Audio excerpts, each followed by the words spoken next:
대한민국 중심 채널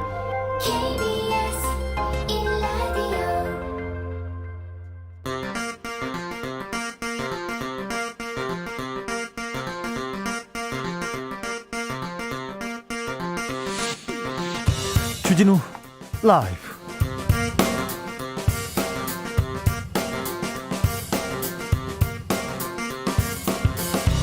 (2021년 2월 24일) 수요일입니다. 안녕하십니까, 주진우입니다. 모레 백신 접종을 앞두고 대대적인 백신 수송 작전이 시작됐습니다. 정세균 국무총리는 다시 일상으로 돌아가기 위한 첫걸음이 되길 바라면서 백신이 희망의 봄을 꽃피울 씨앗이 되길 기대한다고 했습니다. 희망의 봄을 꽃피울 씨앗이 된다. 네. K-방역 백신 접종 준비 상황 이슈 티키타카에서 논해보겠습니다.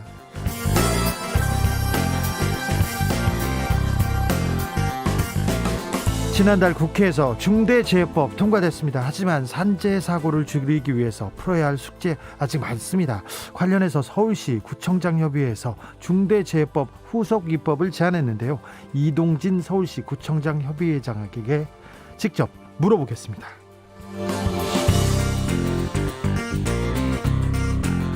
4월 7일 재보궐선거 단일화 바람이 불고 있습니다. 서울에서도 부산에서도 야권에서도 여권에서도 단일화를 외치고 있는데요. KBS 김비치라 기자와 함께 정리해 보겠습니다. 나비처럼 날아 벌처럼 쏜다. 여기는 주진우 라이브입니다.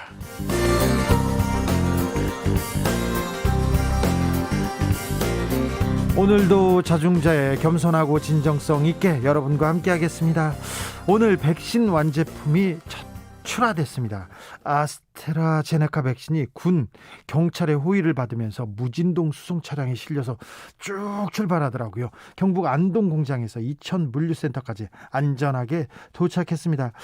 코로나 400여일, 국민들의 희생과 책임감, 그리고 의료진의 헌신의 시간들이 이제는 희망의 꽃을 피우길 기대해 보겠습니다. 오랜만에 주진우 라이브, 문학소년, 문학소녀들, 문학도들이 나와 주셔야 되겠습니다. 백신 이행시 한번 가보죠. 백신. 자, 장원 그리고 차점자 모두 모바일 커피 쿠폰 드리겠습니다. 샵 9730, 짧은 문자 50원, 긴 문자 100원, 콩으로 보내시면 무료입니다. 문학소년 소녀들 기대가 됩니다. 주진우 라이브 그럼 시작하겠습니다.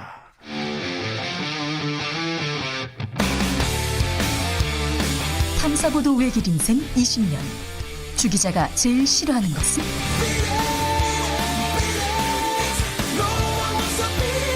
이 세상에서 비리와 부리가 사라지는 그날까지 오늘도 흔들림 없이 주진우 라이브와 함께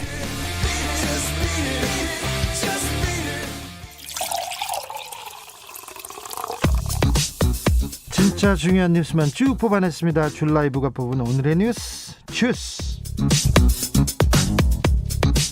정상근 기자 어서 오세요. 네, 안녕하십니까. 아스트라제네카 백신이 드디어 공장 밖으로 나왔습니다. 네, 이 국내 최초로 공급되는 코로나19 백신 아스트라제네카 백신이 오늘 오전 10시 15분 경북 안동의 SK바이오사이언스 공장에서 출하됐습니다. 경기도 이천 물류센터로 향했고요. 오늘 운반되는 백신은 총 17만 명분이었습니다. 원래 28일까지 75만 명분의 공급이 예정돼 있었습니다만 78만 5천 명분으로 3만 5천 명분이 더 늘었습니다. 이 출하된 백신은 특수 포장된 상태로 5톤 무진동 냉장 트럭에 실렸고요. 이 트럭의 내부는 영상 2도에서 8도 사이를 유지합니다. 이 보관 온도 유지가 굉장히 중요하기 때문에 컨테이너째 트럭으로 옮겨졌습니다. 군사 작전을 방불케 하더라고요. 네, 이 백신은 내일부터 전국 보건소 250여 곳 그리고 요양병원 1,600여 곳으로 이송되고요. 아시다시피 모레부터 전국의 요양시설 그리고 재활시설 등에서 입소자와 종사자 등을 상대로 접종이 시작됩니다. 아스트라제네카 백신이 스코틀랜드, 잉글랜드, 영국에서는 지금 고령층에게도 지금 접종하고 있습니다. 스코틀랜드에서 고령층 74만 명한테 접종을 했는데 65세 이상도 입원 위험을 80% 감소했다는 그런 결과가 나왔습니다. 74만 명 접종해가지고 이렇게 그 결과가 나왔으니까 100%는 아니겠지만 부작용 그렇게 걱정 안 하셔도 된다고 합니다. 네. 자, 코로나19 확진자 현황 볼까요? 네, 오늘 0시 기준 코로나19 신규 확진자 수는 440명입니다. 사흘 만에 400명대 확진자가 나왔는데요. 네. 지역사회 확진자 417명이고 이 중에 수도권 확진자는 292명입니다. 네. 설이 지나다 보니까 이 가족 모임을 통한 확산이 이어지고 있는데요. 네. 경남, 경기 설 명절 모임과 관련해서 총 7명이 감염됐고 전남 무안군의 명절 가족 모임 그리고 경북 의성의 가족 모임에서 온천으로 번진 이 집단 감염도 각각 20여 명, 80여 명으로 늘어났습니다. 백신은 나왔지만 아직 집단 감염 이어지고 있다는 거 계속 주의하시고 긴장의 끈 놓지 말아야 된다는 거 강조합니다. 계속 문자 속속 오고 있습니다. 이경주님께서 100% 신뢰하면서 듣고 있습니다. 주진우 라이브. 그렇죠. 그렇게 가보시죠. 소상공인을 위한 지원 대책 발표됐습니다. 네, 정부가 코로나19로 타격을 입은 소상공인, 중소기업의 경영 부담을 완화하고자 3월 말부터 시한이 도래하는 각종 지원 조치를 연장하기로 했습니다. 우선 상반기에 종료할 예정이었던 이른바 착한 임대인 세액공제 조치를 올해 12월 말까지 연장하는 방안을 추진하기로 했습니다. 연장한답니다. 네, 그리고 3대 사회보험료의 경우에는 고용산재보험료는 현재 상시근로자 30인 미만 사업장 등 사업장을 대상으로 1에서 3월분에 납부 기한은 3개월 연장했는데 이것을 4월에서 6월분까지 연장하기로 했습니다. 그리고 특별 피해 업종 소상공인에 대해서는 1에서 3월간 산재보험료 30%를 소급 감면하기로 했고요. 네. 전기 가스요금 이런 것도 좀 유예해 주나요? 네, 관련해서 당과 정부가 논의해서 결정하기로 했고요. 일단 전기 가스요금 납부 유예 조치를 6월까지 연장하기로 했고 연말까지 분할 납부도 가능하도록 한다는 입장입니다. 금융권 이자 이런 거는요? 관련해서는 금융권과 긴밀히 협의해서 추가로 연장 발표할 예정이라고 합니다. 자세한 내용은 속속 발표될 거니까 지켜봐 주십시오. 의사협회에서 의료법 개정안 타협안을 제시했다고요? 네, 금고형 이상의 중범죄를 저질렀을 때 의사 면허를 한시적으로 박탈하는 의료법 개정안을 두고 의사협회의 반발이 이어지고 있는데요.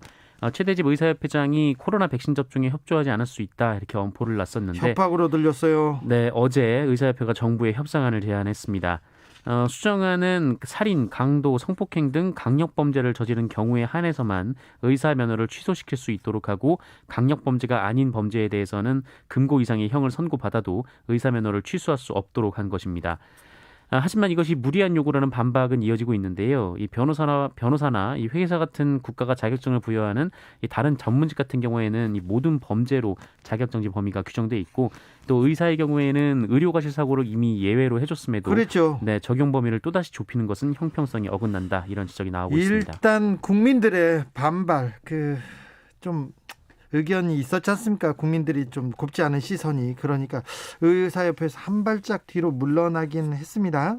네, 그렇습니다만 이걸 받아들여질지는 모르겠습니다. 한의사협회에서도 백신 접종 의사협회에서 안 하면 자기들이 좀 하겠다는 성명을 냈어요. 네, 의료법 개정안은 의사뿐 아니라 한의사에게도 적용이 되는데요. 한의사협회는 이 백신 접종에 참여하겠다라는 성명을 발표했습니다. 네.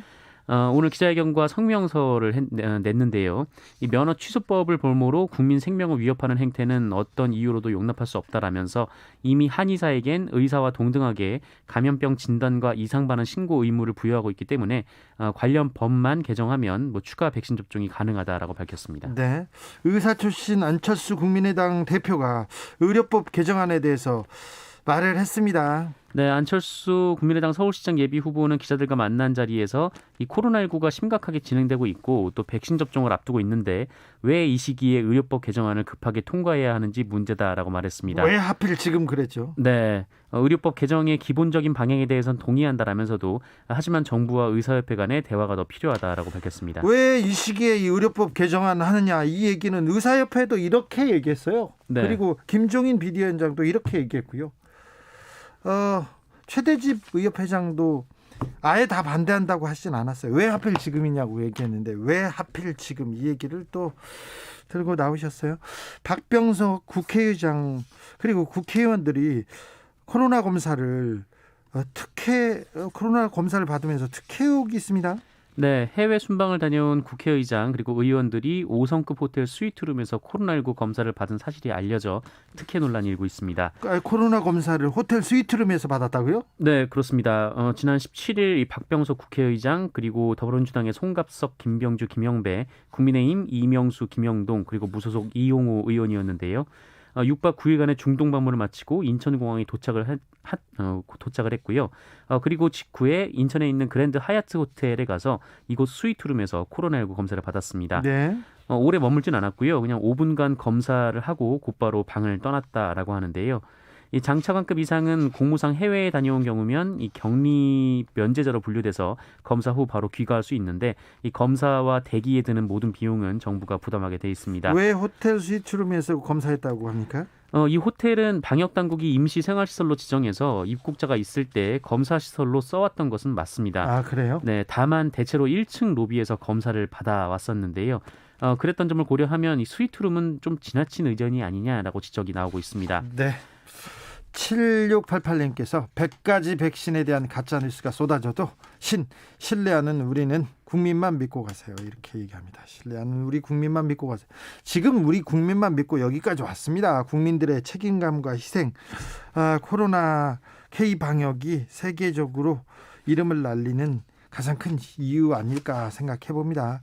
5414님께서 백성들아 코로나 끝나는 날 신명나게 놀아보자꾸나. 네, 잠깐 좀 노는 거는 참아야 됩니다. 장중배님께서는 백해무역 바이러스야 신약 기운 받고 그만 사라져라 이렇게 얘기합니다. 국회에서는 오늘도 국정원 사찰 문건 가지고 계속 논란이 됐습니다. 국민의힘에서 DJ 정부 때 문건부터 공개하라고 주장하고 나왔어요. 네, 어제 김경엽 국회 정보위원장이 국가정보원의 민간인 사찰이 이 이명박 정부 때 시작돼서 박근혜 정부에서도 이어졌다라는 내용의 기자회견을 했는데요. 네. 이에 대해 국민의힘이 크게 반발하고 있습니다. 특히 국민의힘의 정보위원회 소속 조태용, 하태경 의원은 오늘 기자회견을 열고 이 민주당과 국정원의 정치 개입 시도를 강력히 규탄한다라면서 선택적 정보 공개가 아닌 DJ 정부 이후 현재까지의 사찰 정보를 일괄 동시 공개하라라고 주장했습니다. 민주당에서도 그래서 DJ 정부 이후에 모든 사찰 정보를 공개하자고 이렇게 얘기했죠? 네, 그리고 김경엽 위원장은 어제 관련돼서도 얘기를 했었는데요. DJ 정부나 노무현 정부 때는 사찰이 이루어지지 않았고 DJ 정부 초반에 과거 관례대로 사찰을 해왔던 흔적은 있다라고 밝힌 바가 있습니다. 모두 공개될 것 같죠? 네. 그쪽으로 가는 것 같죠? 분위기는 그렇습니다. 그렇죠. 분위기는 점점 모든 문건을 공개하는 쪽으로 가는 것 같습니다. 얼마나 공개될지는 모르겠습니다만 지금 흐름은 그렇습니다. 서울중앙지검에서 윤석열 검찰총장 장모 사건에 대해서 경찰에 재수사를 요구했습니다. 네, 서울중앙지검은 윤석열 검찰총장의 장모와 관련된 이른바 추모공원 사업권 편취 의혹을 보완 수사하라라고 경찰에 요청했다고 합니다.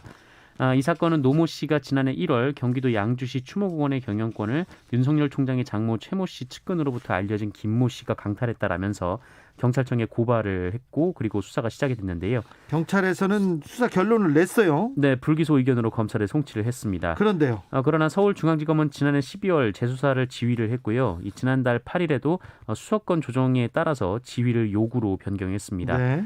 이에 경찰은 지난달 27일 고소인 노 씨를 불러서 추가 조사했다고 합니다. 네. 네.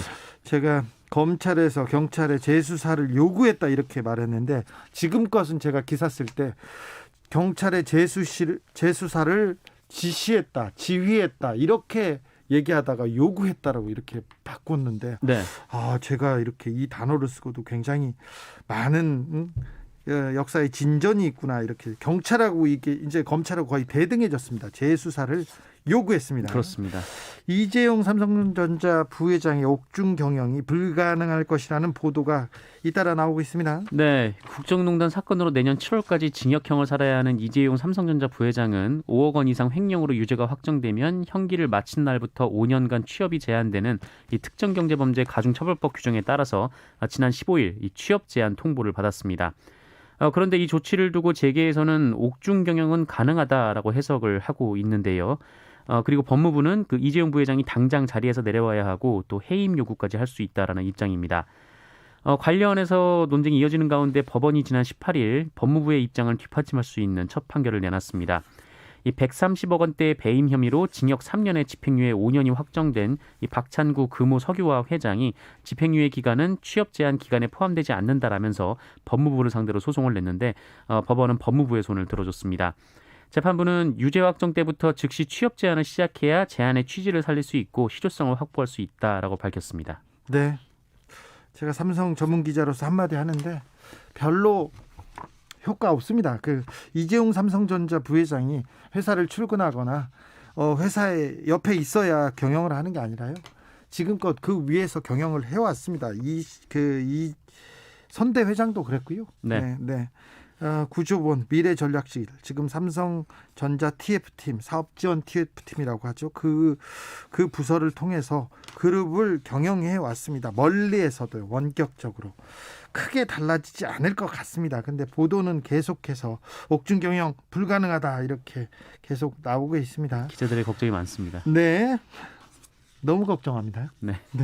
법원에서 MBN 6개월 업무 정지 처분 효력을 정지시켰어요. 네, 매일 방송이죠. 네. MBN은 이 종편 출범 시점에 이 회사가 은행에서 대출을 받은 뒤에 이 돈을 임직원들에게 나눠주고 마치 외부 투자자가 투자를 한 것처럼 다시 이 돈을 MBN에 투자하도록 했습니다. 결국 이거는 재판 받아가지고 다 유죄를 받았어요. 그 종편 MBN의 수뇌부가요. 맞습니다. 그 범죄 행위가 인정이 됐는데요. 예. 그 일종의 국가를 상대로 사기를 친 것이죠. 그렇죠. 네, 이에 방송통신위원회가 MBN에 6개월 업무 정지 그리고 정지 기간을 일정 정도 유예를 했습니다. 원래는 취소될 거라고 취소될 만한 사안이었습니다. 네, 그렇습니다. 그런데 법원이 이 업무 정지 효력 처분도 중단을 시켰습니다. 그러니까 업무 정지 효력 처분 어렵죠? 네.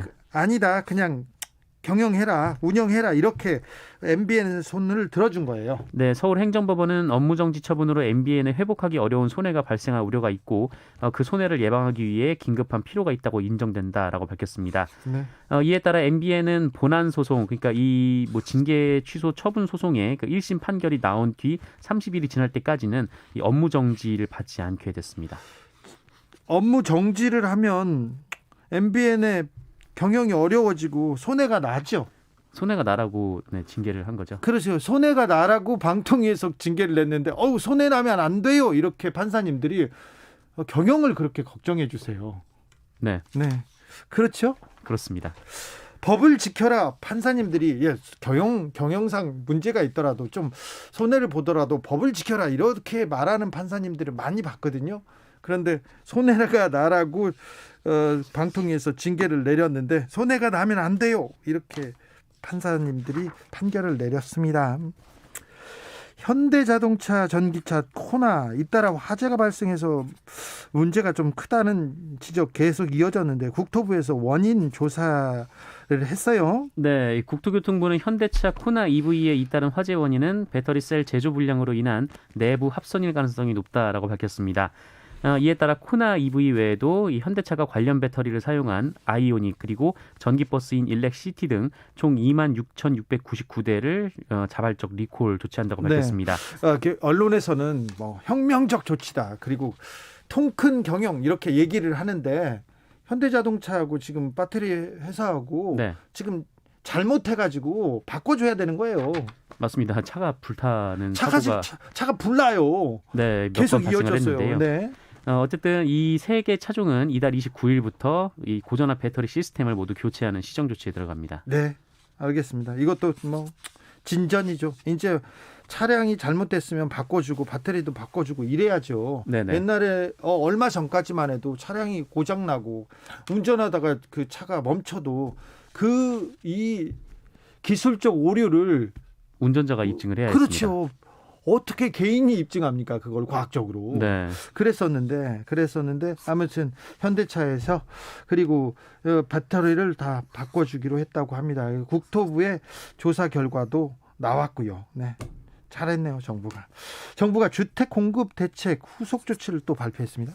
네, 정부는 수도권 주택 공급을 확충하기 위해서 서울 서남부에 있는 광명 시흥을 6번째 3기 신도시로 선정했습니다. 네. 광명시 광명동, 옥길동 그리고 시흥시 과림동 일대에 조성되고요. 총 7만 호 가구가 공급이 됩니다. 네, 주택 공급 계속되고 있고요. 부동산 정책 나오고 있는데 잠시 후에 저희가 이동진 도봉구청장 모셔가지고 부동산 얘기도 좀 물어보겠습니다. 자, 정상은 기자 오늘 감사했어요. 네, 고맙습니다. 2175님께서도 보내주셨습니다. 백설기라도 해서 돌려야 하는 오늘이 백신 나온 잔칫날 아닌가요? 신이나 에헴 신이나. 네, 이게 맞는 건지 모르겠네. 래퍼 버전인가요? 1798님께서는 100가지 백신이 나와도 신이 내린 방역은 단연 마스크. 그렇습니다. 아직까지는 2021년은 마스크가 가장 중요한 백신이 될 것 같습니다. 4710님께서는 백신으로 집단 면역 완성돼요. 신나게 학교 다니는 아이들을 보고 싶어요. 네, 저희가 백신 집단 면역이 이렇게 어느 정도 형성되려면 11월 정도 된답니다. 그때까지 굉장히 조심해야 됩니다. 전병성님께서는 100%는 없어요. 코로나는요. 신의 영역 아닙니다. 과학을 믿고 순서대로 맞고 극복합시다. 그렇죠. 그래야 됩니다. 우리 청취자들의 백일장에서 정답이 다 나오고 있습니다. 교통정보센터 다녀올게요. 정현정 씨. 네, 퇴근 시간이 가까워지면서 도로 위에 차들이 많아지고 있습니다. 안전운전 하셔야겠는데요. 먼저 경부고속도로는 서울 쪽입니다. 남사 부근에서 동탄 분기점까지 7km 이상 막히고 있고요. 기흥 동탄에서 수원까지도 상습 정체 구간인 만큼 긴 정체 이어집니다. 달래내에서 반포까지 역시 속도 줄여서 지납니다. 사고 소식도 많은데요. 반대 부산 쪽으로는 옥산 분기점 부근에서 대형 화물차가 고장나 있습니다. 서해안고속도로 서울 방향도 몽탄 3터널 출구에서 중형 화물차 사고가 있었는데요. 아직 처리가 덜 된 상태입니다. 팔곡터널 부근에서도 화물차 사고가 있으니까요. 속도 줄여서 안전하게 지나셔야겠습니다. 더 가서는 서평택 분기점에서 화성휴게소까지 11km 구간 정체고요. 매송휴게소에서 용담터널까지도 속도 못 내고 있습니다. 수도권 위주로 혼잡한 상황 이어지고 있으니까요. 안전운전 하시기 바랍니다. KBS 교통정보센터에서 정현정이었습니다. 주진우 라이브.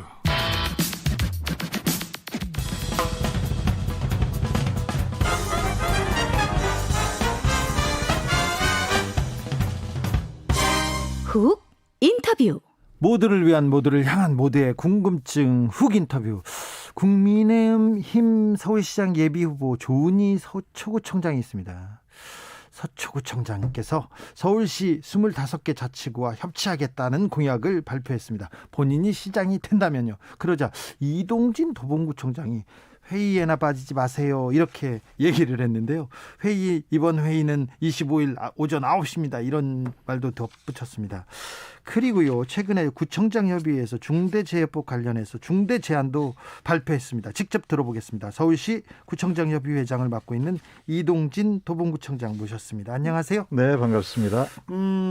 매달 25일 날 서울시 구청장들이 다 모여서 회의를 합니까? 네, 매달 1회씩 그동안 회의를 해왔습니다. 네. 조은희 서초구청장도 자주 오십니까?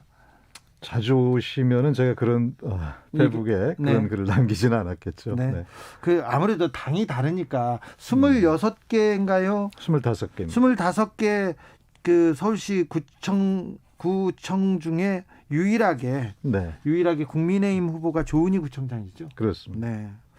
능력도 출중하시고요. 예, 뭐 대단한 분이라고 생각합니다. 네. 구청장님들은 이번 서울시장 선거 어떻게 보십니까? 좀 시장 후보들 중에 눈에 띄는 공약 보입니까? 지금 이제 시민들 관심이 상당히 부동산에 많이 집중되어 있다, 이렇게 판단을 하시는 것 같아요. 네. 그래서 부동산과 관련된 공약들이 상당히 세게 나오고 있더라고요. 세게 나오는데 다 진짜 재개발하자, 재건축하자, 높게 짓자 이렇게 얘기하는데 물량 위주로 지금 얘기를 하는 것 같은데 지금 적게는 16만 호, 많게는 74만 호까지 이렇게 되어 있더라고요. 실제 구청장 입장에서 보면 이게 실효성이 좀 있습니까? 지금 제가 알기로는 이번 시장의 임기가 딱 1년이라고 그렇죠. 알고 있는데 1년이에요. 1년 내에 그런 물론 본인은 차기까지 5년 기간을 예상하고 이런 공약을 내세웠다라고 하지만 시민들이 바라볼 때나 또는 저희 볼 때는 좀 구체성이 너무나 떨어지는 게 아니냐 싶죠. 구청장님들 입장에서 보면 서울시장 후보들의 부동산 정책 구체적이지 않습니까? 제가 기억나는 것은 메토를 짓겠다. 나는 목표 수치 말고 어떻게 지켰다라고 하는 것이 빠져 있는 것 같아요. 그렇다 보면 이제 구체성이 좀 결여된 게 아닌가 이렇게 볼 수 있지 않을까 싶습니다. 현역 구청장이 보기에 정부의 부동산 정책 어떻습니까? 이번에 나왔던 이사 부동산 대책은 어떻습니까? 네, 상당히 과거와는 다른 방식이다 이렇게 보여집니다. 상당한 그러니까 물량 공급 정책을 발표했는데 전 같으면 이제 재개발 재건축 우리 머릿속에 남아 있는 게 뉴타운이죠. 예. 뉴타운은 민간 주도의 방식이지 않습니까? 네. 가장 큰 문제점이라고 할 수 있었던 것이 현재 살고 있는 주민들은 입주율이 20%도 되지 않아요. 다 떠나가야 되고 내몰리는 그 재개발 재건축 방식이었다면 이번에는 이제 공공주도 방식을 채택하겠다는 거죠. 네. 가능하면 현지 주민들 다 포괄하겠다. 이런 목표를 가지고 있기 때문에 네. 예전과는 좀 다른 것이다. 그리고 현 정부가 내세웠던 이제 주택 정책, 부동산 정책도 공급 위주는 아니었는데 네. 최초로 공급 위주의 주택 정책이 나왔다는 점에서 매우 좀 다른 게 아닌가 싶습니다. 좀 실효성이 있을까요? 저는 매우 실효성이 있어 보입니다. 국토부에서 각 구청장님들한테 공급 대책에 적합한 후보지 발굴해달라 네. 이렇게 얘기했다는데 이번 정책의 특징은 국토부가 일방적으로 정책을 밀어붙일 수 있는 게 아니고 지자체의 협조 그리고 그 지역에 살고 있는 주민들의 동의 여기에 기반하고 있다는 데 특징이 있거든요. 네. 따라서 이제 서울시나 지자체, 자치구의 적극적인 협조와 또 뭐 협력이 필요하다고 생각하고요. 지금 그 국토부에서는 적극적으로 입지 대상 지역을 좀 추천해달라는 요청을 하고 있습니다. 서울시장, 네. 시장이 시정을 운영할 때 구청장들의 도움이 절대적으로 필요합니까? 뭐 상호적인 관계인데요. 예. 어떻게 보면 지금까지는 갑의 위치에 이제 서울시가 있었고, 예. 저희는 솔직히 얘기하면 이제 의례주의라고 얘기할 수 있겠죠. 그러니까 뭐 저희도 시장의 도움이 필요하고, 예. 시장도 시정을 운영하는데 저희 도움이 필요하지 않을까. 금태섭 전 의원이 저희 프로그램에 나와가지고 네. 25개 구청 중 24개가 민주당 구청장이다. 그래서 야당 후보가 서울시장이 되면 아무것도 할 수가 없다. 이런 취지의 얘기를 하셨어요. 네. 아직 서울시 운영의 체계나 시스템을 잘 모르시는 게 아닌가 싶습니다. 왜냐하면 시정 운영하는 데 있어서는 구청장보다는 서울시 의회가 파트너죠. 의회의 90% 이상이 또 그렇죠. 민주당 시의원. 네네. 그렇게 말씀하셨다면 그건 맞는 얘기인데요. 예. 구청장의 경우는 대체로 정치적 사안을 가지고 크게 대립하거나 하지는 않습니다. 그래요? 물론 이제 정책의 차이가 있겠습니다만. 예. 네. 그러나 재건축이나 재개발 네. 어느 지역을 개발한다 이런 부분에 대해서는 구청장님들의 또 네. 역할이 크지 않습니까? 네. 그래서 서울시장 후보들이 나 어디 개발하겠다 어디 재건축하겠다 그런데 우리 동네 안 할 건데요 이렇게 하면 잘 안 되지 않습니까? 그거는 지금 현행 법으로도 네. 시장이 일방적으로 여기 재건축하겠다 이렇게 되지를 않고요. 예. 그동안에 이제 오세훈 시장 시절에 뉴타운이라고 하는 그 정책이 네. 뭐 귀에 익은 정책이잖아요. 네. 아까도 말씀드렸지만 대규모의 민간 개발이었어요. 재개발이었어요. 그 과정에서 거기 살던 사람들이 대부분이 쫓겨나는 정책이었거든요. 네. 그거를 이제 처음에는 주민들이 내가 조그마한 주택 하나만 가지고 있어도 아파트 들어가서 살 수 있겠다 생각해서 다 동의를 했습니다. 그랬는데 보니까 다 몰려나거든요. 네. 그러니까 재개발 예정 지역 이런 데서도 다 안 하겠다라고 빠진 거죠. 지금은요? 그래서 저 재개발 재건축이 예. 이 뉴타운이 여기 확대되지 않고 예. 주민들 스스로가 동의를 하지 않는 거죠. 지금은요? 그렇습니다. 주민들이 동의하지 않습니까? 과거가 내가 이 편하게 살고 있는 집을 떠나가야 되는데 네. 오래 살았던 사람들은 고향 같은 집에서 쫓겨나는 일을 누가 선택하려고 아니 그랬어요? 우리 동네도 아파트 우리 집도 아파트 지어가지고 나도 떡떡 네네. 아파트 주민으로 살고 싶어 그런 사람들도 물론 많잖아요. 많죠. 네. 그걸 원하는 사람이 있는가 하면 네. 나이 들어서 작은 방을 작은 집에 살고 있죠. 세입자들한테 내주고 작은 돈이라도 받고 생활비를 타고 생활비로 쓰고 있는 어르신들이 많죠. 상당히 많거든요. 예. 그분 같은 경우는 아파트에 딱 들어갈 때 입주 자금도 없을 뿐더러 네. 들어가서 생활비가 없어지는 거에 대한 걱정이 있는 거죠. 그렇죠. 그러니까 이제 갈등들이 상당히 심각했습니다. 예. 재건축을 하자는 분들과 반대하는 분들의 갈등이 네. 상당히 심각했죠. 자, 이동진 구청장님 제안으로 국회에 중대재해처벌법에 대한 후속 조치를 제안한다고 하는데 어떤 내용입니까? 네, 작년 말부터 올해까지 이 사회적으로 상당히 논란거리가 됐었죠. 네. 산업 현장에서 수많은 사람들이 죽어갔고 작년에만 해도 한 882명이 산업 현장에서 목숨을 잃었습니다. 네. 그래서 이제 이런 것들을 막아야 된다라는 차원에서 중대재해에 대한 이 처벌을 강화하는 그런 법안이 논의되다가 올해 이제 통과했죠. 통과가 됐는데 네. 그 과정을 보면서 이제 더 강화해야 되는데 하는 아쉬움을 가지고 있기도 해요. 네. 그런데 저희 행정의 차원에서 뭘 할 수 있는 게 없을까라고 들여다봤습니다. 네. 그러니까 이 공공 건축물을 하거나 아니면은 그 관급 공사를 할 때 민간 기업들이 입찰을 하잖아요. 네. 이런 입찰 과정에서 중대재해를 일으킨 업체에 대해서 참여를 못하게 한다든가 네. 이렇게 하면 상당한 예방 효과가 있지 않을까 이렇게 해서 이제 접근을 해봤더니 전혀 현재의 규정가대로는 아무런 거의 의미가 없겠다. 그렇죠. 예를 들면은 지금 규정을 보면 2명 이상 5명까지 동시에 사망해야만 그렇죠. 겨우 5개월이나 7개월 동안의 그렇죠. 입찰 참여 제한 기간을 그 정도밖에 두지 네네네. 않고 있어요. 그러면 뭐 의미가 없는 거죠. 네네. 이걸 대폭 강화하고 또 기간을 연장해야 되지 않겠는가. 네. 이렇게 해서 이제 쭉 법안을 저희들이 좀 봤어요. 예. 그랬더니 우선 산업안전보건법에 보면은 그렇게 이제 재해가 났을 때 고용노동부 장관이 저희 같은 행정기관장들에게 예. 그 기업에 대해서 제재를 하라고 요청을 할 수가 있도록 법에 규정이 되어 있습니다. 네.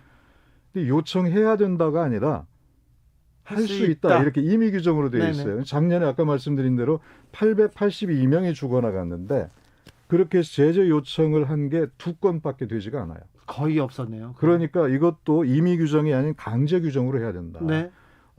어느 기업이든 중대재해를 일으키면 해당 기관장에게 통보를 해서 네. 제재할 수 있도록 이렇게 해야 되는 거죠. 그러면 지금 구청장님들끼리 모여서 중대재해를 네. 일으킨 기업들은 여기서 공사 수주를 못하거나 공사를 네. 못하게 하자 이렇게 못하게까지보다도 네.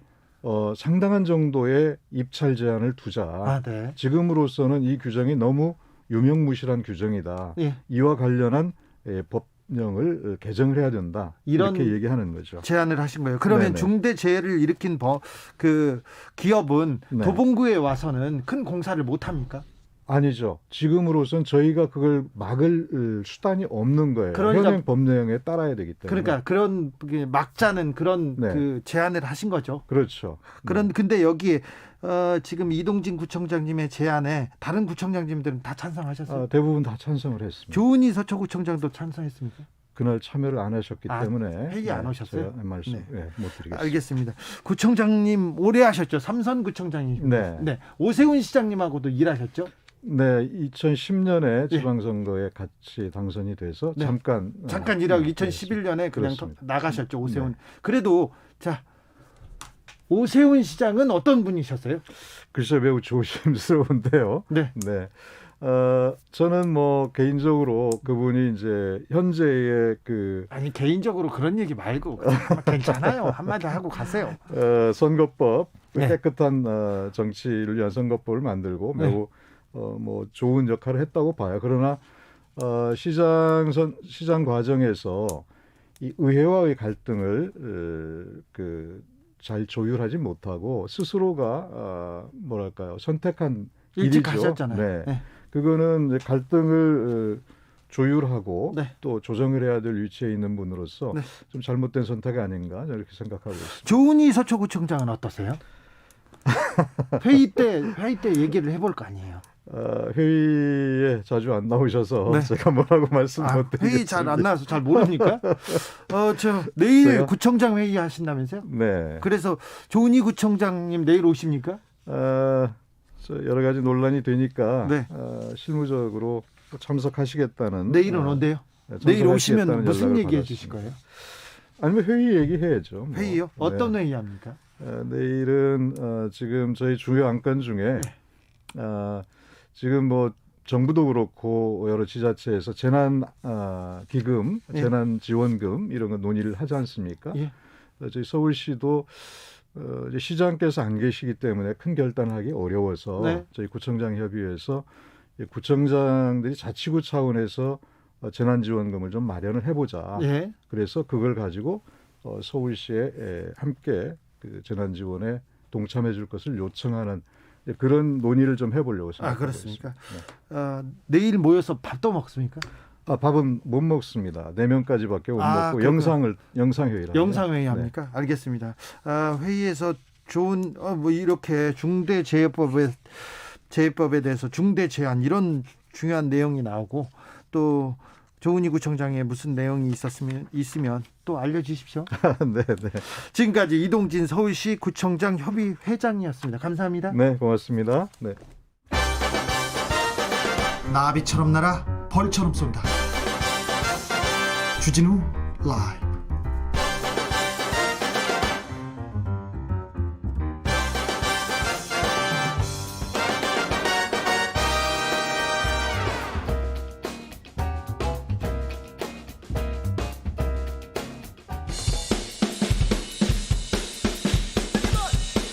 틱탁 틱탁 틱탁 현란한 입담의 환상 드리블. 오늘 이 뉴스를 주목하라. 이슈 티키타카. 머리끝에서 발끝까지 핫 이슈, 뜨거운 이슈 더 뜨겁게 이야기 나눠보겠습니다. 청코너 최진봉 성공회대 교수. 안녕하십니까, 최진봉입니다. 반갑습니다. 홍코너 김병민 국민의힘 비대위원. 네, 반갑습니다. 네, 잘 김병민입니다. 계셨어요? 네, 예. 잘 지냈습니다. 아이고 기다렸어요. 이슈 티키타카 기다리는 분들 많습니다. 네. 김병민 의원이 특히 기다리죠. 아, 예. 그러니까요. 한 주가 어찌 이렇게 금방 가는지. 네. 기다리고 나보다도 또 인기가 기다렸습니다. 많아요. 그래요? 김병민이. 김병민 정말. 인기가 지금 계속 올라가고. 그러니까요. 제가 질투납니다. 그렇죠. 아, 그래도 교수님은 또 백태클은 안 걸잖아요. 그럼요. 그러면 네. 맞습니다. 네. 자, 4차 재난지원금 규모가 거의 확정되는 것 같습니다. 내달 다음 달 18일 날 추경 처리를 하겠다고 여당에서 발표를 했습니다. 요거 어떻게 보시는지요, 김병민 의원? 네, 진즉에 야당 국민의힘이 얘기했던 이야기들 좀 받들어서 이야기했으면 추가 경정 예산하지 않고 본 예산에 다 담아내서 지금쯤 재난지원금이 나갔을 텐데 조금 늦은 감이 있지만 이제라도 열심히 일하는 것 같아서 환영한다는 말씀을 드리고요. 네. 20조 정도 규모일 거라고 얘기하는데 꽤 큰 금액이죠. 네. 사실 코로나 위기 극복하기 위해서 필요한 돈이고 네. 올해의 2022년 대한민국 예산이 558조, 작년 예산에 비추어서 45조 정도가 증액이 됐습니다. 네. 그러면 그 45조 정도를 진즉에 본 예산에서 국가 재난을 지원하기 위한 돈으로 떼어놓았다면 얼마나 좋았을까라는 생각이 드는데 이 돈 이제 어떻게 마련하려고 또 빚내서 하겠다는 건 아닌지 여러 가지 고심들이 커지는 대목도 함께 있습니다. 최진봉. 예, 뭐 김병민 의원이 환영해 준다니까 저도 기분이 좋고요. 당연히 20조 해야 된다고 봅니다. 왜냐하면 워낙 어렵기 때문에 어려운 분들을 살려내야 돼요. 그렇지 않으면 이분들이 근간이 무너지면요, 우리 경제에 엄청난 타격을 줄 수 있습니다. 소상공인 자영업자들이 만약에 계속 이렇게 무너져 가지고요, 이게 전체적으로 국가 전체에 부담이 되지 않겠습니까? 은행에도 부담이 되고 그럼 경제가 상당히 어려워집니다. 이게 돈을 조금 덜 주려다가 도리어 더 큰 폭풍을 만날 수도 있다는 점을 생각한다고 하면 빨리 지원해야 한다고 저는 보고요. 좀 그 선별지급 그 보편지급 가지고 논란이 되고 있는데 일단 1차적으로 선별지급 하기로 했으니까 그거 하고 또 차후에 상황 봐가면서 보편지급도 함께 이루어지면 우리 경제를 살릴 수 있는 원동력이 되지 않을까 이런 생각이 듭니다. 다른 이슈로 넘어갈까요? 3.1절 광화문에서 집회를 한대요. 네. 이거 정말 대규모 집회를 한대요. 걱정이 앞섭니다. 예, 대한민국에서는 방역 지침을 지키기 위한 기준이라는 게 굉장히 중요합니다. 그리고 그 기준을 지켜나가기 위해서 사회 저명 인사 그리고 우리 사회 지도층들은 이에 대해서 앞장서서 지켜나갈 의무가 있죠. 네. 바로 얼마 전에 백규환 선생의 연결식 과정에 이재명 지사 심상정 의원이 참석을 하셨더라고요. 네. 여기에 대한 과태료 어떻게 물릴지 여부에 대해서 아직까지 제대로 된 보도를 본 적이 없습니다. 주최 측에 대한 과태료 여부 등에 대해서는 계속 언급이 되고 있는데 네. 중요한 건 제가 그날 광화문에서 방송을 마치고 스타벅스 커피숍 앞에 이렇게 가만히 앉아 있는데 갑자기 도로에 차가 다니지 않고 사람들이 쭉대로 몰려가는 겁니다.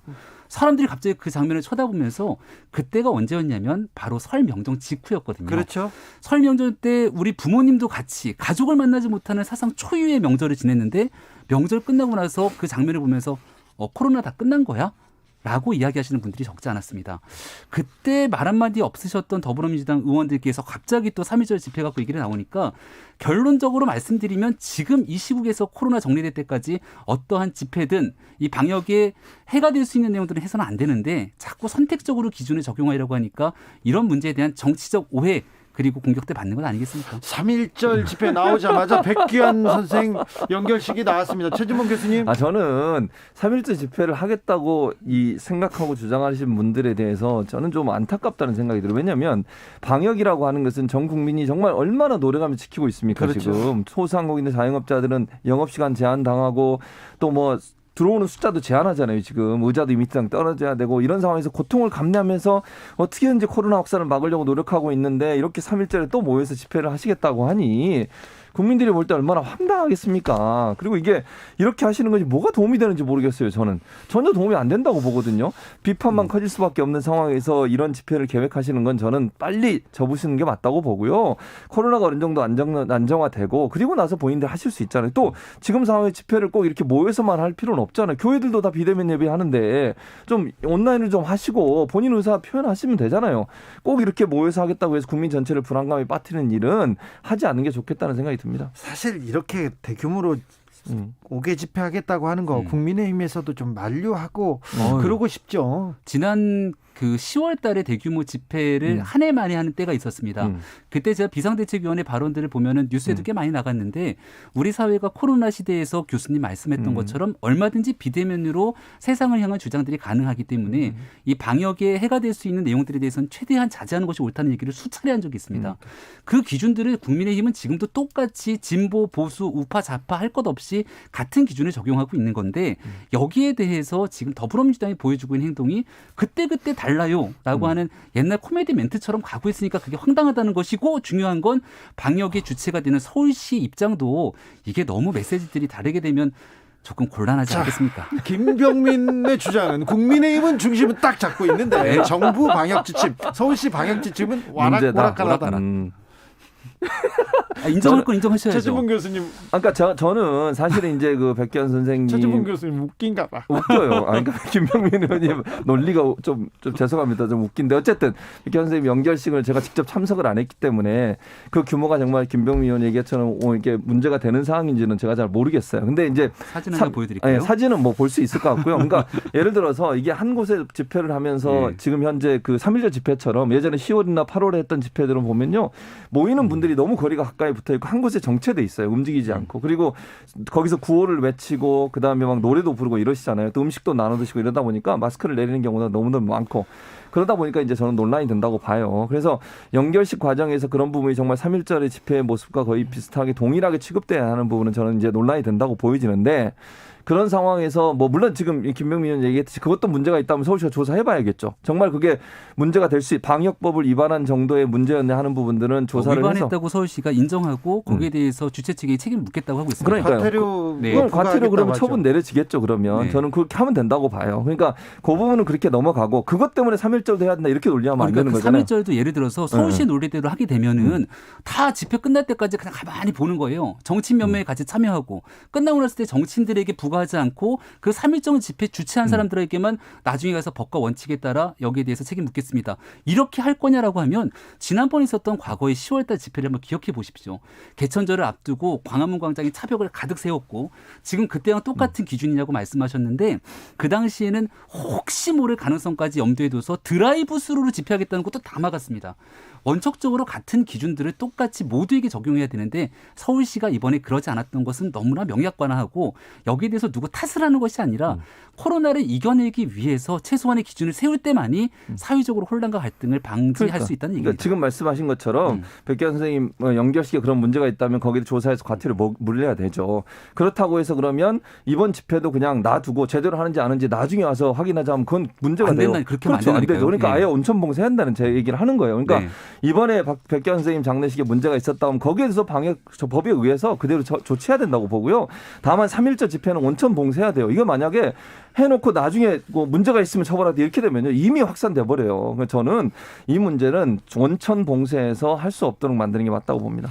자, 모레부터 백신 접종 시작됩니다. 코로나 방역에 대해서는 K방역이 잘하고 있다는 생각이 있는 것 같아요. 외신에서도 계속 그런 얘기가 나오는데 아니요. 근데 반면에 코로나 방역 잘하고 있는데 백신 아쉽다 이런 사람도 있습니다. 김병민 의원님. 네, 우리나라 정은경 청장을 비롯해서 질병관리청에 근무하고 있는 우리 공직자들 그리고 대한민국 의사분들 뭐 여러 사람들이 국민들도 마찬가지고 코로나 위기를 극복하기 위해서 모두가 열심히 노력하고 있습니다. 네. 다만 정치인들의 행동을 보면 아쉬운 점들이 참 많습니다. 국민의힘이 이제 잘 들어보세요. 네. 백신 접종을 앞두고 있는데 저는 오늘 뉴스를 보니까 갑자기 팔뚝을 쫙 걷고 있는 정치인들 모습이 보이더라고요. 팔뚝을 걸어요? 팔뚝을 쫙 걸으면서 걷으면서 내가 먼저 백신 맞겠다. 네. 근데 그 정치인 중에 보니까 장경태 의원이 딱 팔뚝을 걷고 있더라고요. 네. 불과 한 달 정도 전에는 백신 추정 주사라는 표현을 쓰게 됩니다. 그러면서 마루타 얘기 끄집어내며 백신의 안정성 문제를 막 얘기하면서 선동했던 정치인들이 갑자기 나부터 백신 맞겠다. 이러고 나서니까 국민들 보시기에 이게 지금 뭐 하는 거지? 라는 생각이 드는 것 아니겠습니까? 국민들께 안심을 주기 위해서 전 세계 유수 국가들, 바이든 대통령 같은 경우는 당선인 신분부터 내가 먼저 굉장히 고령이거든요. 백신 맞으면서 국민들께 함께 위기를 나가기 위한 노력하고 바이든 당선인 보니까 지금 딱 집무실로 야당 상원의원들 불러다가 간담회하고 얼마나 보기 좋습니까? 위기를 극복하기 위해서 청와대에서 그리고 민주당의 정치인들이 그런 모습들을 보여야 되는데 자꾸 이 백신 문제라든지 코로나 문제를 정치에 활용하려고 하는 모습을 보이니까 그런 부분들은 참 오게티가 아닌가. 정치에 활용하는 게 민주당 의원들입니까? 그럼요. 그렇습니까? 지금 보여주고 있는 장경태 의원이 정확하게 이 백신 접종에 대해서는 안정성을 정치인들이 먼저 얘기를 해야 되는데 이 얘기를 마루타에 비유해서 썼다니까요. 그리고 김태년 원내대표의 발언 한번 기억해 보세요. 이 백신에 대해서 공급 제대로 하고 있냐고 국민들이 묻잖아요. 그러니까 거기에 대한 안정성 문제를 얘기하면서 그 당시 부작용 얘기를 끄집어냈고요. 정세균 국무총리 보세요. 2월 달에 아스트라제네카 백신을 제일 먼저 접종하는 거는 고령층에게 먼저 해야 되거든요. 백신 우리 확보 잘 돼 있다. 화이자 2월 달에 들어온다 했는데 안 들어왔잖아요. 이런 얘기들을 정치인이 여야가 합의하는 모습대로 소통해 나가야 되는데 자꾸 정치적으로 국민들에게 혼란과 불안을 자초하는 모습들은 지양할 필요가 있다. 이 사실관계가 이거 맞는지 최재문 교수님 안 맞아요. 맞지 않고요. 진짜예요. 그러니까 김병민이 얘기했던 그 두 사람의 인용한 말에 대해서는 그건 맞지만 팩트가 맞죠. 그러니까 팩트가 맞다기보다 그 사람이 주장한 내용들은 맞아요. 근데 문제가 되는 건 뭐냐면 이번에 사실 백신 관련해서 누가 먼저 문제를 제기했어요. 유승민 전 의원이 문제 제기했어요. 1호로 누가 맞아야 되냐. 이거 가지고 문제를 제기했죠. 사실 백신 문제 가지고 지금 뭐 말 바꿨다고 김병민 의원 얘기하는데 반대로 얘기하면 국민의힘이나 보수 진영에서 어떻게 얘기했습니까? 처음에는 왜 백신을 안 들어오냐고 그렇게 난리 쳤잖아요. 다른 나라 다 들어오는데 백신 들어온다고 하니까 또 안전성 문제를 제기해요. 아니 이거 안전한가? 불안하다. 맞을 수 있는가? 이거 가지고 또 논란을 해요. 예. 아니 이렇게 되면 앞뒤가 안 맞잖아요. 그럼 초지일관 백신 열심히 들어오라고 했으니까 들어왔으면 빨리 맞자. 이렇게 해야 되는데 안전성이 문제가 있으니까 지금 뭐 불안하다. 삼상이 어떻다 이런 얘기. 의료진들이나 전문가들은 안전하다고 얘기하고 있잖아요. 지금 영국에서는 실제 성과가 나가지고 병원에 입원하는 비율이 엄청나게 떨어졌어요. 아스트라제네카도. 그러니까 그 부분이 80% 상편이 떨어졌죠. 그런 상황이 있음에도 불구하고 국민의힘은 아직도 계속 안전성 문제를 제기해요. 아니 그러면 초지일관 동일하게 얘기해. 백신 빨리 들어오자 했으면 빨리 맞읍시다. 내가 먼저 맞을게요. 이렇게 나서야 맞는 거 아닙니까? 왜 이제 와서는 또 안전성이 문제가 있다고 얘기하면서 태클을 거는지 이러면 이렇다고. 제가 볼 때는요. 1호로 대통령 맞으라고 자꾸 얘기하잖아요. 그래놓고 또 맞으면 형평성 문제 얘기할 겁니다. 왜 대통령을 먼저 맞느냐고.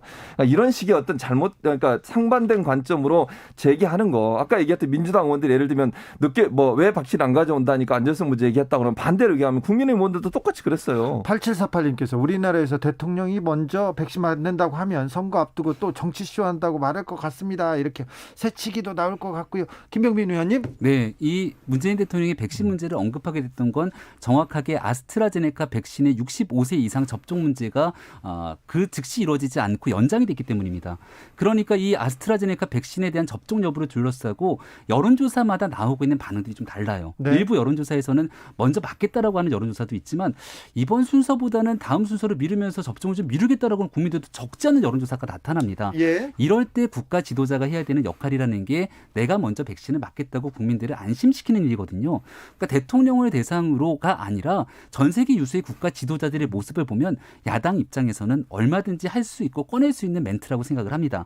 그리고 백신 공급 문제는 지금도 여전히 전 세계 유수, 특히 OECD 국가들이 비추어 봤을 때 대한민국이 백신 공급에서 뒤처진 거는 명백한 팩트거든요. 그게 조금 더 일찍 제때 이뤄졌다면 화이자 백신이나 모더나 백신이 들어왔으면 우리가 제일 먼저 맞춰야 되는 대상자가 누굽니까? 고위험층으로 분류할 수 있는 65세 이상에게 백신 접종이 돼야 되는데 그거를 원래 아스트라제네카로 하려고 그랬다가 결국 그게 취소된 거 아닙니까? 그러니까 이런 문제에 대해서 합리적인 비판을 하는 것들에 대해서 좀 수용하고 수긍하면서 함께 가자는 노력이 있어야 되는데 이 모든 것들을 왜 자꾸 우리 잘하는데 공격해? 이렇게 하면 더 이상 참 드릴 말씀이 없는 거죠. 근데 이제 합리적인 비판이면 이게 김병민 의원이 얘기한 함정 비판이면 받아야 된다고 생각해요. 근데 함정 비판이나 정치적 이해관계에 따라서 A라는 상황이 되면 B라고 비판하고 B라는 상황이 되면 A라고 비판하고 이러면서 계속 발목을 잡는다는 거예요. 예를 들면 아까 말씀드렸잖아요. 1호 접종 얘기 나오기 전에 만약 대통령이 정부에서 대통령이 첫 번째 맞겠습니다. 이렇게 발표했다고 가정을 해보겠습니다. 그럼 보수원이나 국민의힘이 잘합니다. 박수 쳐줬다고 생각. 저는 그렇게 생각하지 않아요. 제가 볼 땐 분명히 왜 새치기 하냐. 대통령이 먼저 맞아도 되냐 이러면서 또 문제 제기했을 거예요. 물론 제 추측입니다만. 너무 저희 국민의힘을 또 이렇게 그리고 이제 26일, 27일 26일 날 이제 아스트라제네카 첫 접종하잖아요. 27일 날 화이자 접종합니다. 화이자도 좀 들어오게 돼 있어요. 26일 날 들어오는 걸로 돼 있고요. 이제 주로 27일 날은 화이자 백신은 의료진 중심으로 맞고 26일은 아마 요양병에 계신 분들 65세 이하를 맞게 되는 거거든요. 저희가 화장실 앞에서 계속 이 얘기를 계속 하고요. 저희는 6시에 이슈 티키타카에서 다시 논쟁 이어가겠습니다. 마이크가 꺼져도 우리는 계속 하자고요. 그럼요. 계속 네. 하시죠. 자, 김병민 계속 하세요. 네네.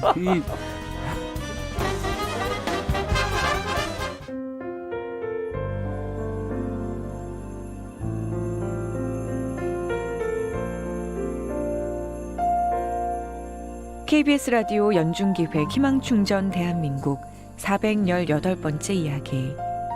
안녕하세요. 아나운서 이연주입니다.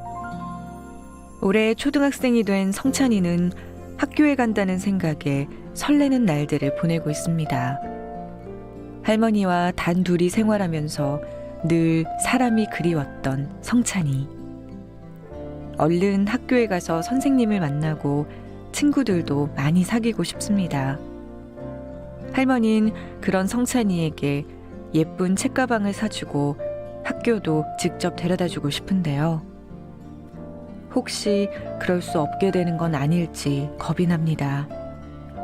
얼마 전 계단에서 넘어지는 바람에 일어서는 것조차 버거워졌기 때문입니다.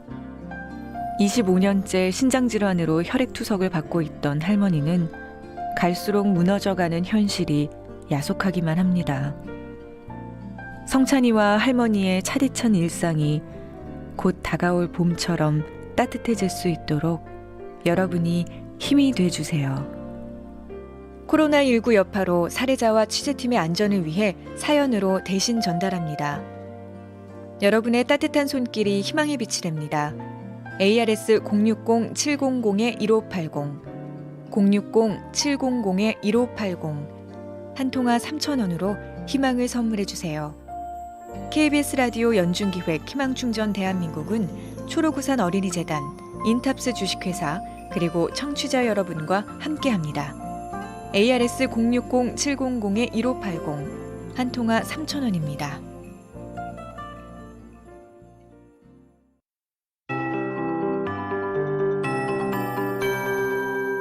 KBS 58분 날씨. 전국적으로 건조한 가운데 내일 남부지방을 중심으로 비가 내리기 시작합니다. 한동안 강수량은 남부와 제주 5에서 20mm, 경기 남부와 강원 남부, 충청 지방 5mm 등으로 양이 적습니다. 따라서 건조한 상황 해소하기엔 좀 부족한 양이 되겠습니다. 산불 등 화재 예방에 신경 쓰셔야겠습니다. 다만 제주도의 경우는 주말까지 30에서 80mm, 많은 곳은 제주 산지의 경우 150mm 이상의 비가 쏟아지겠습니다. 오늘 밤 전국에 구름 많이 끼겠고 내일은 대체로 흐린 가운데 오전에 전라 서해안부터 비가 시작돼 충청과 남부 제주 지방으로 확대되겠습니다. 또 내일 오후부터 바람이 강해지기 시작하겠습니다. 남해안과 제주에는 매우 강한 바람이 부니까 주의하셔야겠고요. 또 내일 오후에 남해서부 해상과 제주 해상, 서해남부 먼바다부터 물결이 높아지기 시작합니다. 오늘 서울의 낮 최고 기온 10.1도로 따뜻한 남서풍이 불면서 기온이 상승했습니다. 내일 아침 기온도 서울 0도, 대구 1도 등 영하 6도에서 영상 6도로 예년보다 기온이 높겠고 낮 기온 서울 9도, 대전, 광주 10도 등 전국 7도에서 12도 분포를 보이겠습니다. 지금 서울의 기온은 8.5도, 습도는 20%입니다. KBS 58분 날씨 강혜종입니다.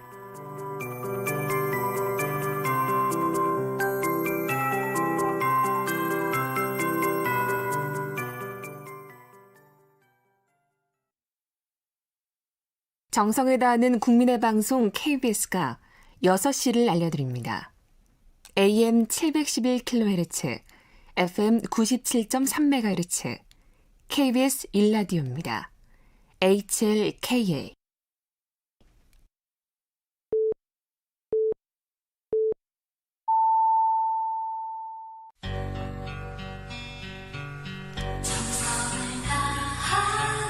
정성을 다하는 국민의 방송 KBS 주진우 라이브. 그냥 그렇다고요. 자, 이슈 티키타카 이어갑니다. 저희 마이크가 꺼졌는데요. 네. 입이 정말, 쉬지 않아요 서로. 참을 수 없어요. 8891님 제발 백신 질병청 하는 대로 내버려 두세요. 정치인이 도대체 왜 난리예요 얘기합니다. 그러니까. 3298님께서도 교수님 위원님 축이 척척 맞습니다. 좋은 쪽으로 맞추시면 얼마나 좋을까요? 아니, 좋은 쪽으로 맞추고 있어요. 그럼요. 저희는 나가면 손잡고 갑니다. 집에 갈 때. 그렇습니까? 손은 놓고 가. 알겠습니다. 네, 알겠습니다. 자, 요 문제 또 요 문제로 갈까요? 의사협회가 코로나의 중요한 골목마다 딱 나옵니다. 이번에도 백신 시작되는데 의협에서 나왔어요. 이거는 좀 너무하죠, 김병민 의원님? 네, 있을 수 없는 일입니다. 아, 그래요? 그럼요. 백신 접종을 앞두고 있는 상황 속에서 그 누구도 사실 국민의 생명과 안전 위에 있을 수 있는 건 아무것도 없다고 생각합니다. 어떤 누구든지 간에. 그렇기 때문에 이제 의사협회 입장에서도 우리 국민들의 생명과 안전을 위해서 왜 어떤 역할을 해야 되는지를 분명하게 좀 입장을 피력해 주시기를 다시 한번 간곡히 이 바람을 말씀드리고요. 중요한 거 한 가지가 그런데 왜 이 시점에 더불어민주당이 자꾸 그렇죠. 이런 일을 하는가에 대한 의구심을 한 번쯤 얘기를 해야 됩니다. 지난해 기억하시겠습니다마는 의사협회를 비롯해서 막 파업하고 난리가 났잖아요. 네. 공공의대 설립을 두고 네. 그 굉장히 오래된 이슈예요. 근데 예? 코로나19의 위기는 우리가 지금 전대미문의 상황이고 국채 발행까지 빚을 어마어마하게 내갖고서는 우리 위기 극복하자고 하는 것 아닙니까? 예. 한 세기 만에 처음 일어날지 말할지 모르는 일이고 그러면 여기에 맞춰서 갈등을 오히려 더 조장하는 것이 아니라 일어나고 있는 갈등을 봉합하고 이를 제대로 끌어나가는 게 바로 정치권의 역할 아닌가요? 예. 근데 민주당이 지난번에도 의사 면허 시험에 대해서 나중에 허가해 주니 많이 하면서 막 사과를 했다가 결국은 다 해주잖아요. 왜냐? 의사 수가 부족하니까 극복을 해야 되는데 그래서 너무 4월 보궐선거 앞두고 코로나 백신 문제부터 이 여기에 대한 위기에 대한 모든 것들을 정부의 책임이 아니라 막 의사 집단의 책임으로 밀려는 것 아니야? 이런 의구심까지 커지고 있는 와중이라 정부가 정치권이 온전히 이 코로나19 위기 극복을 위해서 제 역할을 다했으면 좋겠다는 말씀도 덧붙입니다. 그런데 국민의힘이 동의해준 내용이잖아요. 의료법은 보건복지 그렇죠. 위해서. 합의해서 처리했죠. 근데는 왜 말이 없다가. 합의 처리. 이거를 합의를 해야죠. 왜냐하면은 법 자체에 대해서 생각해 보세요. 의사가 범죄를 저지른 경우들이 있는데 아무런 문제 없이 버젓이 의료행위를 하고 있으면 그게 말이 됩니까? 그렇죠. 말이 안 되죠. 근데 민주당이 이 법안 하겠다 그러는데 여기에 대해서 우린 반대했어요. 이렇게 얘기할 수 있는 정치권 인사가 몇이나 되겠습니까? 아니 그때 왜 하필 이 시점에 그런데 그렇지. 이 시점에 그 왜 얘기는 하냐, 이거를 안 하고 못하게 통과시켰어요. 그러면서 우리가 막았어야지. 한 발 뺐으면 어떻게 나왔겠습니까? 민주당이. 근데 야, 지금은 이거 봐라. 지금은 왜 이게 이래? 국민의힘이 결국은 우리 국민들의 생명과 안전을 담보하는 이 의사의 심각한 근데 상황 지금은 왜 속에서 저렇게 이러냐고. 간다. 그렇게 가버리면 안 되는 거죠. 김병 요리조리 요리조리. 드리블을 보냈어요. 아, 김병민 5024님. 진정성을 담아서 김병민 말씀드립니다. 교수님 요즘 너무 멋져요. 요즘 김병민 교수님의 논리적이고 정확한 문제점을 논리적이고. 지적하는 정말. 언변에 속이 후련합니다. 하트 3개가 나왔어요. 고맙습니다. 이거 옐로 카드요. 옐로우 카드 이게 말이 됩니까? 하트 2개까지는 그렇죠. 괜찮았는데 안 돼. 하트 세 개는 3개는 안 안 됩니다. 됩니다. 네, 네. 그렇죠. 그러니까 이게 민심입니다. 민심은 아니 그러면 지금 와서 왜 또 의사편을 들려고 하는지 나 이해를 못 하겠어요. 아니, 의사편을 들진 않았죠. 아니요, 왜냐하면 김종인 위원장 또 비대위원장께서 심기를 건드린다고. 아니 의사 심기를 건드리는 걸 김종인 비대위원장한테 걱정을 하시는 거는 네. 국민 심기가 불편해집니다. 제가 볼 때는 정치인이라면 의사 심기를 걱정할 게 아니라 국민 심기를 걱정하셔야 돼요. 의사분들이 자꾸 아니 이게 20년 동안 이게 2000년 전에 있었잖아요. 김병민 의원. 그 전에 규정이 있었어요. 이거 2000년대 그때도 의사들이 막 제 표현 좀 심하게 표현 생떼 써가지고 그거 없앤 거잖아요. 네. 그래서 20년 동안 20개 법안이 나왔었어요. 처리 안 됐어요. 계속 그땅 왜냐 의사협회에서 반대하니까. 그래서 이번에 겨우 지금 합의해가지고 그중에 2개는 빠졌어요. 또 예를 들면 의료 과실이라든지 이걸로 문제가 되는 것은 처벌 안 해요. 네. 그렇잖아요. 그리고 CCTV 설치법도 뺐어요. 그래서 야당이 주장을 국민의힘 주장을 다 받아들여가지고 그것도 만든 겁니다. 이게 변호사, 변리사, 회계사, 법무사까지 심지어 이분들 동일하게 다 하고 있어요. 그분들은 그럼 왜 얘기 안 하고 있겠습니까? 왜 국민들이 원하는 기준이 거기에요. 지금이 어느 시대입니까? 그리고 성범죄 비율을 보면요. 지난 5년 동안 의사가 성범죄 저지른 게 600건이에요. 제일 많습니다. 전문 직종에서. 그리고 대체적으로 이게 중대범죄, 살인 뭐 이런 중대범죄 같은 게 2,800건이에요. 5년 동안. 그리고 마취를 한 상태에서 성폭행 이런 건 너무 심하잖아요. 그렇죠. 그리고 이게 메스를 드는 분이잖아요. 살인하고 이런 사람들이 메스를 들게 만드는 게 과연 맞습니까? 저는 이거는요. 의사분들이 너무 자기 그 입장만 생각하시는 거예요. 국민들 입장 왜 생각 안 하는지 모르겠고 더 화나는 것은 최대집 위원장이라는 분이 의사협회장이라는 분이 나와가지고 아니 그러면 백신 맞는 거 우리가 적극적으로 동의 안 할 수도 있다 뭐 동참 안 할 수도 있다 이런 얘기하는 건 더 나쁘다고 생각해요. 아니 그래서 본인들이 그래도 우리가 이러니까 우리가 좀 들어달라 이렇게 얘기하면 또 모르겠어요. 왜 그걸 가지고 코로나19와 연관시켜가지고 국민들의 불안감을 조정시키고 국민들의 생명을 담보로 해서 이런 본인들의 이익을 챙기려는 행동을 하는지 저는 이해가 안 되고요. 다른 전문 직종과 뭐가 다릅니까? 저는요 생명을 살리는 사람이 생명 존중에 가장 앞장서야 한다고 생각해요. 그렇다고 하면 다른 직종은 뭐 변호사는 법을 다루니까 그렇게 하면 안 된다고 그렇게 해도 그런 규정이 있어도 된다고 생각하고 의사들은 생명을 다루는 사람들인데 그런 규정이 있는 것을 부담스러워한다? 저는 그건 맞지 않다고 봅니다. 김병민 20초. 성급한 일반화의 오류라고 아마 다들 들어보셨을 겁니다. 일부 나와 있는 내용들 가지고 뭔가 편을 확실하게 가르고 저 사람들 못된 사람이야 이렇게 하면 안 되는 건데 우리 유시민 이사장 과거에 끄집어냈던 얘기 기억하시죠? 여기서 유시민이 왜 나와요? 검찰에 대해서 갑자기 노무현재단 계좌까지 다 들여다보는 나쁜 사람이야. 성급한 일반화의 오류로 확 프레임을 씌우는 겁니다. 근데 지금 앞서 얘기했던 것처럼 우리 초등학생들 사회교과서에 나오는 정치의 정의가 뭐냐면은 우리 사회의 복잡한 이런 이해 갈등을 조정하는 게 정치의 역할인데 그 갈등을 막 증폭시키는 겁니다. 선거를 앞두고 그런 일은 최소한 하지 말자. 그리고 진짜 한 세기 만에 일어나는 이 전시 상황에 준하는 일들을 극복하기 위해서 의사분들의 도움 없이 불가능한 것 아닙니까? 예. 같이 손을 잡고 노력하기 위한 같이 정치권의 가야죠. 노력을 꼭 좀 보여주기를 부탁드립니다. 아무튼 의협 문제를 유시민으로 막는 김병민의 대단합니다. 신기의 드리블이었습니다. 자, 국민의힘에서 전략실을 만들었어요. 네. 이 뭐예요? 비전 전략실이 공식 명칭이고요. 네. 우리가 이제 4월 7일 보궐선거가 한 40여일밖에 남지 않았습니다. 하루하루 총각을 다투는 시간 속에서 우리가 넘어야 될 산들이 많거든요. 우리 후보가 좀 더 흥행하고 경쟁력 있게 경선 과정들을 3월 4일까지 끌고 가야 되고 그 이후에 제일 높은 산 하나가 안철수 후보와의 단일화 과정들이 또 슬기롭게 가져가야 되고. 자, 봅시다. 그런데 그런 거 하라고 국민의힘이 전략실에서 우리 김병민 의원이 굉장히 중요한 중요한 역할을 했다면서요. 중요하죠. 네. 그런데요. 네. 전략실을 꾸릴 정도로 굉장히 국민의힘이 좀 다급한 거 아닙니까? 자, 오세훈 그리고 나경원 후보들 선전하고 있어요. 그러나 안철수 후보의 인기가 사그라들지 않고 있습니다. 네, 국민의힘은 맞아요. 좀 초조하겠어요. 너무 국민들 보시기에는 마음 넉넉하게 지켜보지 않을까요? 왜냐하면 안철수 후보가 민주당이랑 손잡고 선거 치는 거 아니잖아요. 그 높은 지지율과 지금 국민의힘 후보 경선을 보면 나경원이니까 오세훈이니까 선뜻 손에 대기 어려울 정도로 박빙의 경쟁이 이루어지고 있습니다. 네, 오세훈이 밀리지 않습니다. 오세훈 후보가 네, 그러니까 이 둘 중에 지금 선전하고 한 명이 사실 저 다른 당 선거 보면은 저쪽이 되겠지 이렇게 하는 경우들이 좀 많이 나타나거든요. 예. 그래서 여기에 대해서 누구 한 명이 확고하게 국민의힘 후보를 쓰고 또 지지율이 빠지지 않는 안철수 후보와의 단일화 과정이 굉장히 멋지게 성사가 되고 나면 실질적인 본선 가서는 민주당이 확 빠지게 될 수 있는 거예요.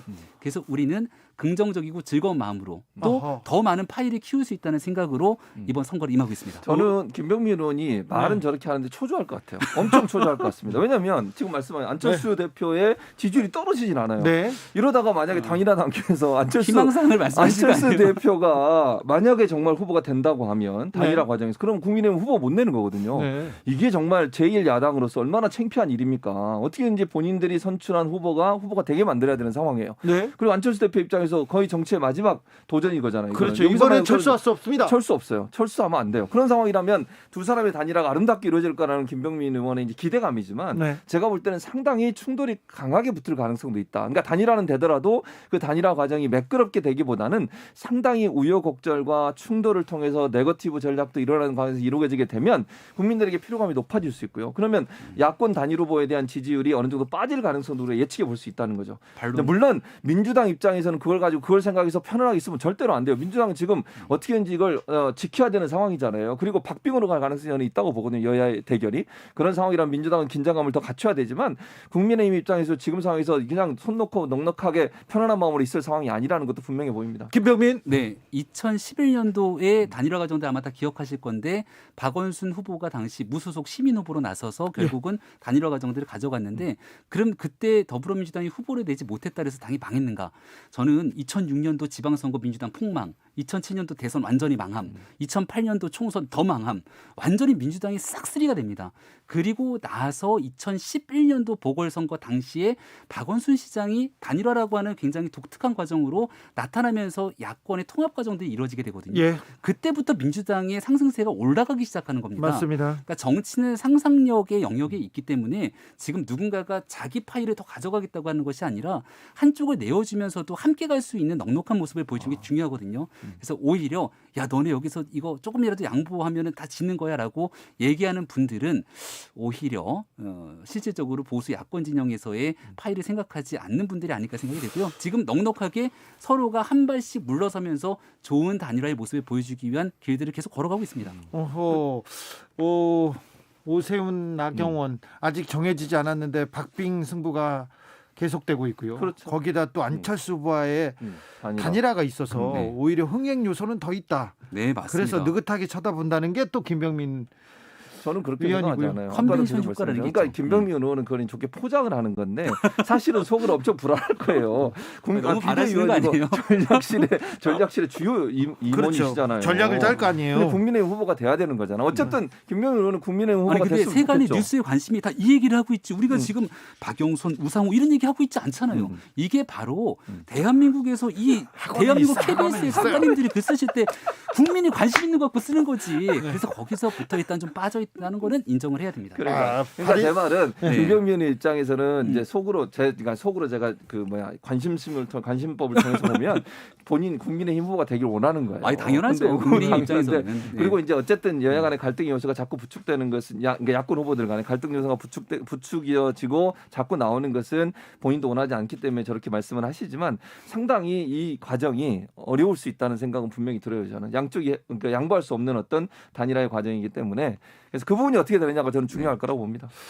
8166님께서 질문했어요. 네. 김병민 의원한테 질문했습니다. 네. 국민의힘 후보하고 안철수 대표하고 단일화해서 만약 안철수 대표가 이기면 국민의힘은 깨끗이 승복하고 후보 안 내나요? 중요한 질문이에요. 그거를 하기 위해서 아마 모두가 다 같이 모인 자리에서 승복하는 얘기들을 하지 않을까요? 그걸 해야만 단일화 과정들이 이루어질 수 있는 거고요.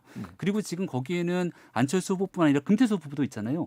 모두가 다 같이 단일화되면 금태섭 후보부터 저 가장 오른쪽에 있는 모든 지금 현재 6명의 후보가 손을 잡고 선거를 치를 때 완벽한 단일화가 이루어집니다. 손을 잡고 선거를 치를 것 같습니까? 저는 그렇게 안 보여요. 그러니까 제가 볼 때는 손을 잡고 안 치러질 것 같고요. 제가 말씀드린 것처럼 단일화가 최대한 끝까지 갈 것 같아요. 마지막 시점까지 단일화에 대한 논쟁이 있을 거고 그 과정에서 저는 상당히 큰 충돌이 일어날 가능성은 충분히 예견해 볼 수 있다고 봐요. 그 상황에서 어떻게 되느냐가 문제라고 보입니다. 네. 그래도 아름답게 된다는 김병민. 기싸움 정도는 당연히 있을 겁니다. 서로가 유리한 고지를 점하기 위한 기싸움은 있지만 이게 마지막까지 가서 파행으로 가고선 3파전 치르고 이런 일들이 그럴 가능성은 낮을 수 있는데 제 말은 겁니다. 그 가운데 충돌되는 지점이 지지율을 깎아 객관을 먹을 수 있는 요소로 작용할 가능성이 있다는 얘기가 옛날 2012년도 대통령 선거 때 문재인 당시 후보와 안철수 후보 단일화 때 뭐가 좀 감정이 안 좋았던 것 같아요. 근데 그 당시에 있었던 그런 오류들을 범할 정도로 국민의힘이 지금 그렇게 가지는 않고 있다는 말씀을 덧붙입니다. 이분들은 엘리베이터 둘이 타면요. 내려갔다 올라갔다 내려갔다 올라갔다 그럴 것 같아요. 얘기할 겁니다. 그렇죠? 예. 자, 이슈 티키타카는 마이크 끄고 예, 진행하겠습니다. 최진봉 교수님, 김병빈 비대위원님 오늘도 감사했습니다. 고맙습니다. 정치 피로, 사건 사고로 인한 피로, 고달픈 일상에서 오는 피로. 오늘 시사하셨습니까?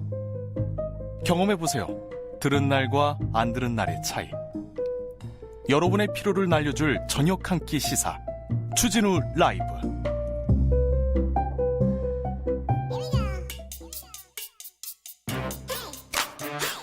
뉴스를 향한 진지한 고민, 기자들의 수다.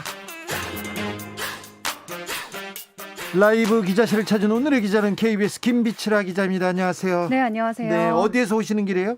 국회에서 달려왔습니다. 국회 오늘 많은 일이 있었죠? 그렇죠. 정말 코로나 시대를 거치면서 국민들이 많은 걸 겪지만 국회는 정말 언제나 바쁘고 네. 무엇이든지 간에 이슈가 되는 공간입니다. 그러게요. 자, 그래서 기자들도 많고 왔다 갔다 합니다. 오늘은 어떤 일 때문에 바빴어요, 국회는? 오늘은 뭐 많은 분들이 아시는 것처럼 청와대발 신현수 파동, 이른바 신현수 파동과 관련해서 국회에서도 또 일이 있었습니다. 이미 어제 오늘 정리가 됐나 했는데 국회에서 청와대 관련한 참모들이 운영위원회에 출석했죠? 네, 아시는 것처럼 지난 7일에 이제 검사장 인사 발표위에 신수석이 갑작스럽게 사의 표명을 하면서 네. 이거 뭐 법무부 장관이 신수석 패싱한 거 아니냐, 네. 나아가서 대통령도 패싱을 하고 장관이 인사를 한 거 아니냐라고 하면서 그러면서 레임덕이라고 마구 떠들었죠. 국민의힘에서는 이거 완전한 레임덕 징후다, 네. 권력 폭주에 대한 반란이다라고 나오면서 오늘 운영위에서 공세가 예고가 됐습니다. 네. 실제 이제 곽상도 의원 같은 경우는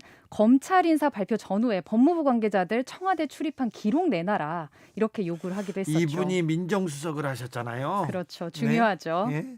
그래서 얘기를 했습니다. 공격의 수위가 매서웠습니까? 네, 일단 유영민 대통령 비서실장의 경우에는 취임 후에 운영위에 사실상 오늘 데뷔전이었습니다. 네, 처음 나왔어요. 처음으로 출석을 했는데 송구하다라고 사과부터 하면서 시작을 했습니다. 네. 이제 국민들에게 작년에도 여러 가지로 법무 검찰이 피로도를 드렸는데 또 그렇게 돼서 송구하다라고 사과를 했고요. 자, 근데 어떤 말을 했는지 궁금합니다. 네, 일단 신수석이 사표를 내고 대통령이 어떻게 응답을 했는지에 대한 정말 집요한 질문이 이어졌는데요. 네. 좀 정리를 하자면 신수석이 이제 발표 이후에 9일날 수차례 그때부터 구두로 사의 표명을 했고 예. 그 뒤에 17일에는 문서로 사표를 제출했다고 합니다. 예. 그러자 유 실장이 이틀 동안 휴가 쓰면서 좀 생각을 해봐라. 예. 그래서 이후에 돌아와서 이제 대통령에게 일임하겠다. 이렇게 정리가 됐습니다. 네, 그래서. 그런데 이제 주호영 원내대표가 운영위원 자격으로 참석을 해서 아니 이거 정확히 어떤 상태냐. 궁금하셨나 봐요. 원내대표가 잘 안 들어가는데 들어가서 물어봤네요. 이거 어정쩡한 상태 아니냐 계속 예. 지적을 했고 실제로 이제 유 실장이 이런 상태가 오래 가겠나 싶다. 즉 네. 대통령이 고민을 해서 결심을 할 것이다. 사표 수리에 대한 여지를 좀 읽을 수가 있었습니다. 그렇습니다. 네, 사표가 수리될 수도 있고요. 대통령이 결정하는 시간이다. 대통령의 시간이다. 이렇게 익힙니다. 그러면서도 이제 신수석이 패싱을 당하거나 대통령이 패싱당하거나 이런 건 아니다. 실제 인사 발표 전에 승인은 받았고 네. 통상 인사가 발표 나고 나서 전자결제를 하는 것이기 때문에 결제만 다음 날 하는 것이지 일상적인 절차는 전혀 어기지 않았다라고 얘기를 했습니다. 예. 그러면서 이제 민정수석 같은 경우에는 워낙에 인사를 할 때 많이 협의를 하고 이번에도 잘했지만 마지막에 대통령이 승인할 때 민정수석 생각에는 충분히 협의가 되지 않았다고 본 것 같다라면서 애둘러서 약간의 갈등과 마음에 안 드는 부분이 확실히 있긴 있었다는 걸 읽을 수가 있었습니다. 예. 네. 이런 상태가 좀 가나요? 일단은 오늘 같은 경우도 신수석이 반발했던 그 인사안을 누가 대통령에게 보고하고 결재했는지에 대해서는 유 실장이 얘기를 하지 않았단 말이죠. 네. 뭔가 깔끔하게 정리가 안 됐다. 즉 나름 지금 청와대 내부에서는 무언가 파동이 일고 있는 상황이라고 읽을 수가 있겠는데요. 네. 따라서 윤 총장의 임기인 7월까지 그 정도까지 후임 민정수석 인선을 완료하는 것으로 청와대가 일단은 좀 뭔가를 봉합한 게 아니냐 이런 얘기들이 나옵니다. 일부 언론에서 청와대와 검찰이 갈등을 겪고 있다 이렇게 막 보도하던데 그것까지는 아닌 것 같고요. 신현수 수석을 두고 나서 그 인사 문제잖아요. 이런 얘기가 또 재밌어요. 그래서 재미있어서 이 얘기를 가지고 관계자, 지인 이러면서 계속 부풀리는데 명확하지 않은 거 가지고도 계속 맞아요. 얘기는 꼬리를 물 것 같습니다. 아무래도 청와대 인사하면 어떤 사람이 중용될지에 대해서 많은 분들이 이제 관심을 가질 텐데 거기에 갈등도 있었어라고 네. 한다면 많은 상상을 하게 되죠. 원래 말이 많습니다. 인사 문제는 원래 말이 많은데요. 이 말이 보통 그 물밑에서 이루어졌는데 이번엔 바깥으로 나왔어요. 사표도 나오고 그래서 관심을 많이 갖는데 이 정도로 정리되고 신수석 얘기는 후임 인사가 나올 때까지 이 정도로 정리될 것 같습니다. 네. 자, 다음 이슈로 넘어가 볼까요? 국정원 불법 사찰 논란 국회에서 계속해서 뜨거워지고 있습니다. 네, 어제는 민주당 소속의 김경혁 국회 정보원장이 관련해서 설명을 하겠다라면서 기자들을 직접 불러 모았습니다. 국회 정보위원장이 직접 기자들한테 말한다고 하는 걸 보면 몇 가지 중요한 내용이 있을 것 같은데요. 네, 일단 불법 사찰이 MB 정부뿐 아니라 박근혜 정부까지 이어졌다. 오호, 신상 정보 수집을 한 게 대략 20만 건이고 대상자가 20만 건이나요? 한 2만 명이 넘는다. 이런 예. 걸로 추정을 한다라고 했습니다. 예. 그러면서 핵심은 당시 대통령 권한대행이었던 황교안 전 한국당 대표가 불법 사찰 정보를 보고받았을 것이다라면서 전선을 확대했습니다. 불법 사찰 정보를 보고받았을 것. 국회 정보위원장이 이 정도까지 얘기하는 걸 보면 황교안 전 한국당 대표는 사찰 정보를 받았다는 확신이 있나 봅니다. 이게 근거는 MB정부 사찰 보고서에 배포처가 나오는데 네. 민정수석실, 정무수석실 그리고 총리실이라고 적시가 돼 있다는 겁니다. 황교안 총리한테 보냈다는 거죠. 국정원이 대통령 직속기관이기 때문에 국무총리한테 보고할 의무가 없는데도 보고가 됐다라고 써진 건 아마도 권한대행 시절에 보고를 받은 게 아니겠냐 이렇게 추측성이긴 합니다. 며칠 있다가 뭐가 또 나올 수도 있겠네요. 그래서 민주당 차원에서는 여기서 가만히 있지 않겠다. TF도 만들고 특별법도 만들어서 진상을 밝히겠다고 공식화했습니다. 네. 그리고 이 사찰 문건이 계속 나올 때마다 박형준 후보의 이 얘기가 이름이 계속 나옵니다. 오늘 당 최고위에서는 아예 직접 부산시장 박형준 후보를 겨냥한 발언들이 지도부 입에서 나왔습니다. 누가 그랬어요? 김태년 원내대표가 아니 사찰 보고서 배포처가 민정수석실, 정무수석실, 총리실이라고 돼 있는데 어떻게 당사자인 박형준 당시 정무수석이 모르쇠로 일관하느냐라고 하면서 박 후보는 사찰에 개입이 돼 있는지 개입이 돼 있다면 어느 정도인지 본인이 밝혀라라고 직접 강하게 밀어붙였습니다. 국민의힘에서는 발끈합니다. 국민의힘은 사실 이제 이 사안이 계속 커진다면 선거를 앞두고 유리하지는 않은 측면이기 때문에 네. 이걸 어떻게 해야 될지 고심하는 게 보입니다. 그래서 뭐라고 합니까? 일단 당 지도부 차원에서는 공식 대응은 자제하지만 네. 이제 정보위, 상임위 차원에서 김대중, 노무현 그리고 현 정부 불법 사찰까지 모두 함께 공개해라 이런 주장을 하기 시작했습니다. 그렇습니다. 왜 하필 지금이냐 이렇게 얘기하면서 그래 다 까자 이렇게 얘기합니다. 하태경, 조태영 정보위원이 기자회견을 열어서 김대중 정부 시기 때부터 구체적으로 사찰 정보, 불법 도강청 자료 다 내놔라.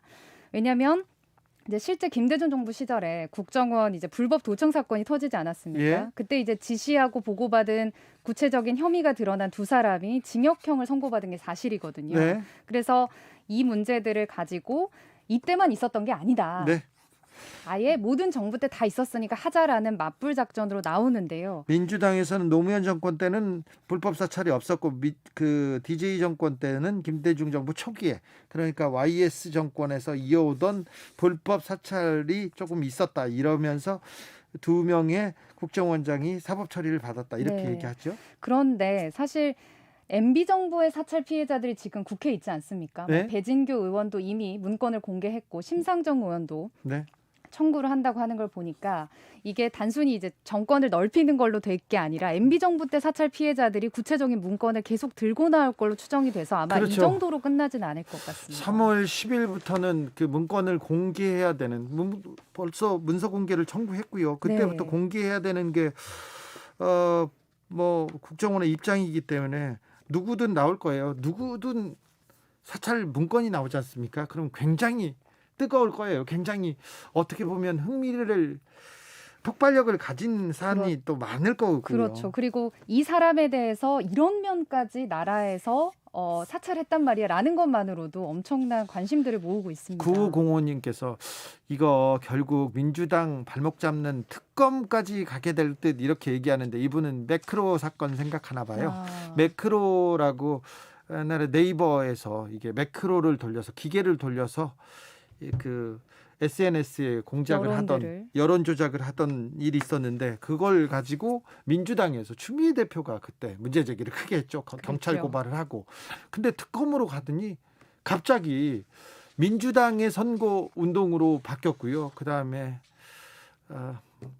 특검이 열렸죠. 그리고 나서는 노회찬 전 의원은 돌아가셨고 나비 효과처럼. 네, 그리고 김경수 도지사가 지금 재판을 받고 있습니다. 네, 그 얘기 때문에 얘기하시는 것 같습니다. 일단 민주당에서는 TF와 특검 추진까지 한다면, 특별법 추진까지 한다면 분명히 제대로 된 것들이 나올 것이다라고 얘기를 하고 있습니다. 네, 자 부산시장 선거 좀 물어볼게요.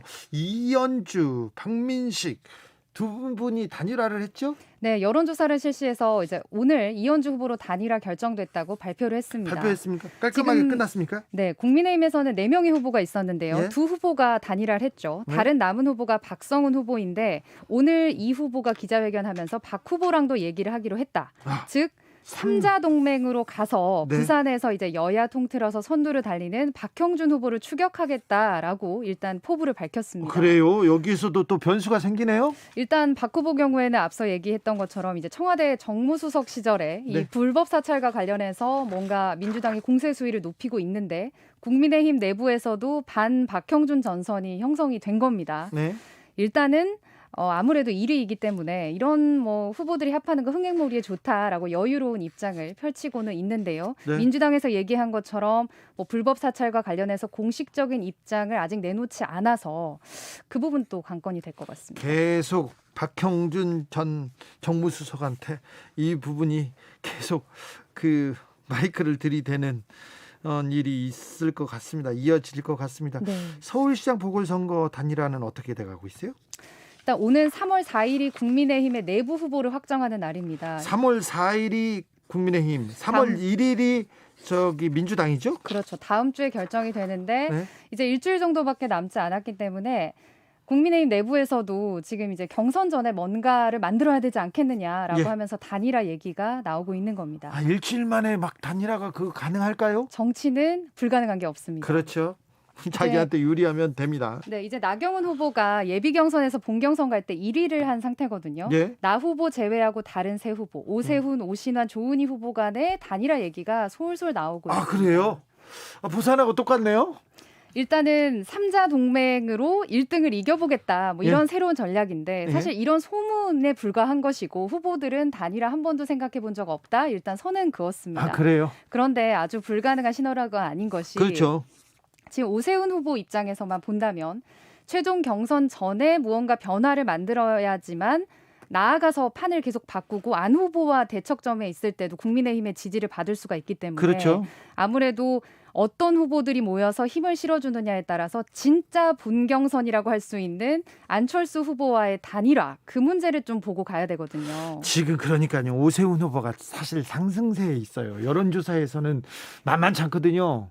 국민의힘 내부 그리고 국민의힘 지지자 입장에서는 지금 경선이 중요한 게 아니라 실제 범야권 단일화에서 안철수 후보를 후보가 이길 수 있느냐가 관건이기 때문에 당장에 대한 선호도보다는 이길 수 있는 후보를 찾는다라고 한다면 조금 더 중도 쪽에 가까운 오세훈 후보가 유리하다라는 얘기가 나오고 있습니다. 네, 지금 점점 그런 목소리가 커지고 있어요. 그렇기 때문에 경선 직전에라도 지금 현재 이제 지지율이 상대적으로 낮은 예비 후보들이 어떤 후보에 힘을 실어주느냐에 따라서 나아가서 판을 바꿀 수 있는 하나의 변수가 되고 있어서 주목됩니다. 하나의 변수가 아니라 큰 변수가 될 것 같아서 관심이 집중되고 있습니다. 민주당에서도 서울시장 보궐선거 관련해서 단일화, 민주당에서도 단일화 얘기 나옵니다. 여권이든 야권이든 다. 그러니까 결국 이번 선거의 핵심 키워드는 결국 단일화였습니다. 그런 것 같아요. 네. 아무래도 보궐선거의 경우에는 투표율이 좀 낮고 결국 지지자가 얼마나 결집하느냐가 문제인데 예. 야권이 이렇게 결집하는 모습이 점점 보이기 시작하자 네, 다급해요. 여권에서도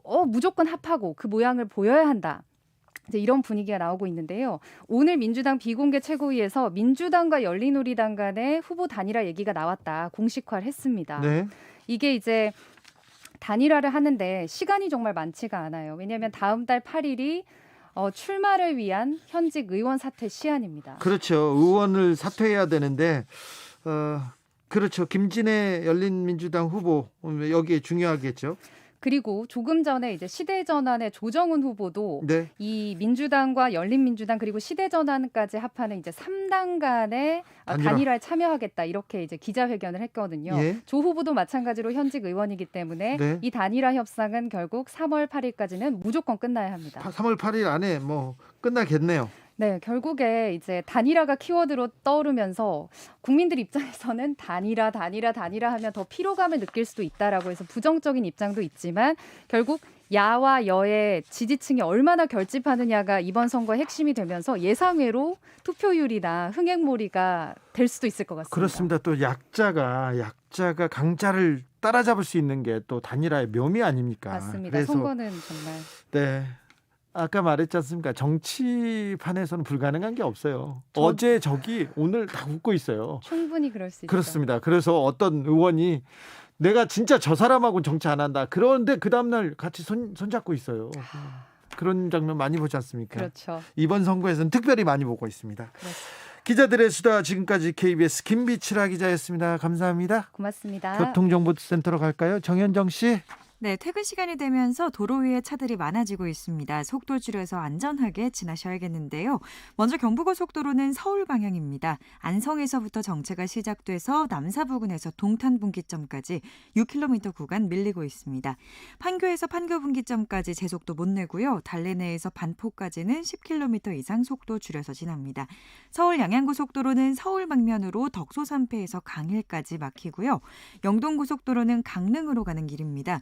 북선 부근 5차로에서 화물차 사고가 나서 현재 처리 중이고요. 여파로 뒤쪽으로 혼잡합니다. 신갈분기점에서도 역시 정체 있고요. 한편 서울 서해안고속도로는 서울 방향으로 서평택 분기점에서 화성 휴게소까지 12km 구간 정체입니다. 팔곡터널 부근 갓길에서는 고장로 화물차 사고를 처리하고 있어서 조심하셔야겠습니다. KBS 교통정보센터에서 정현정이었습니다.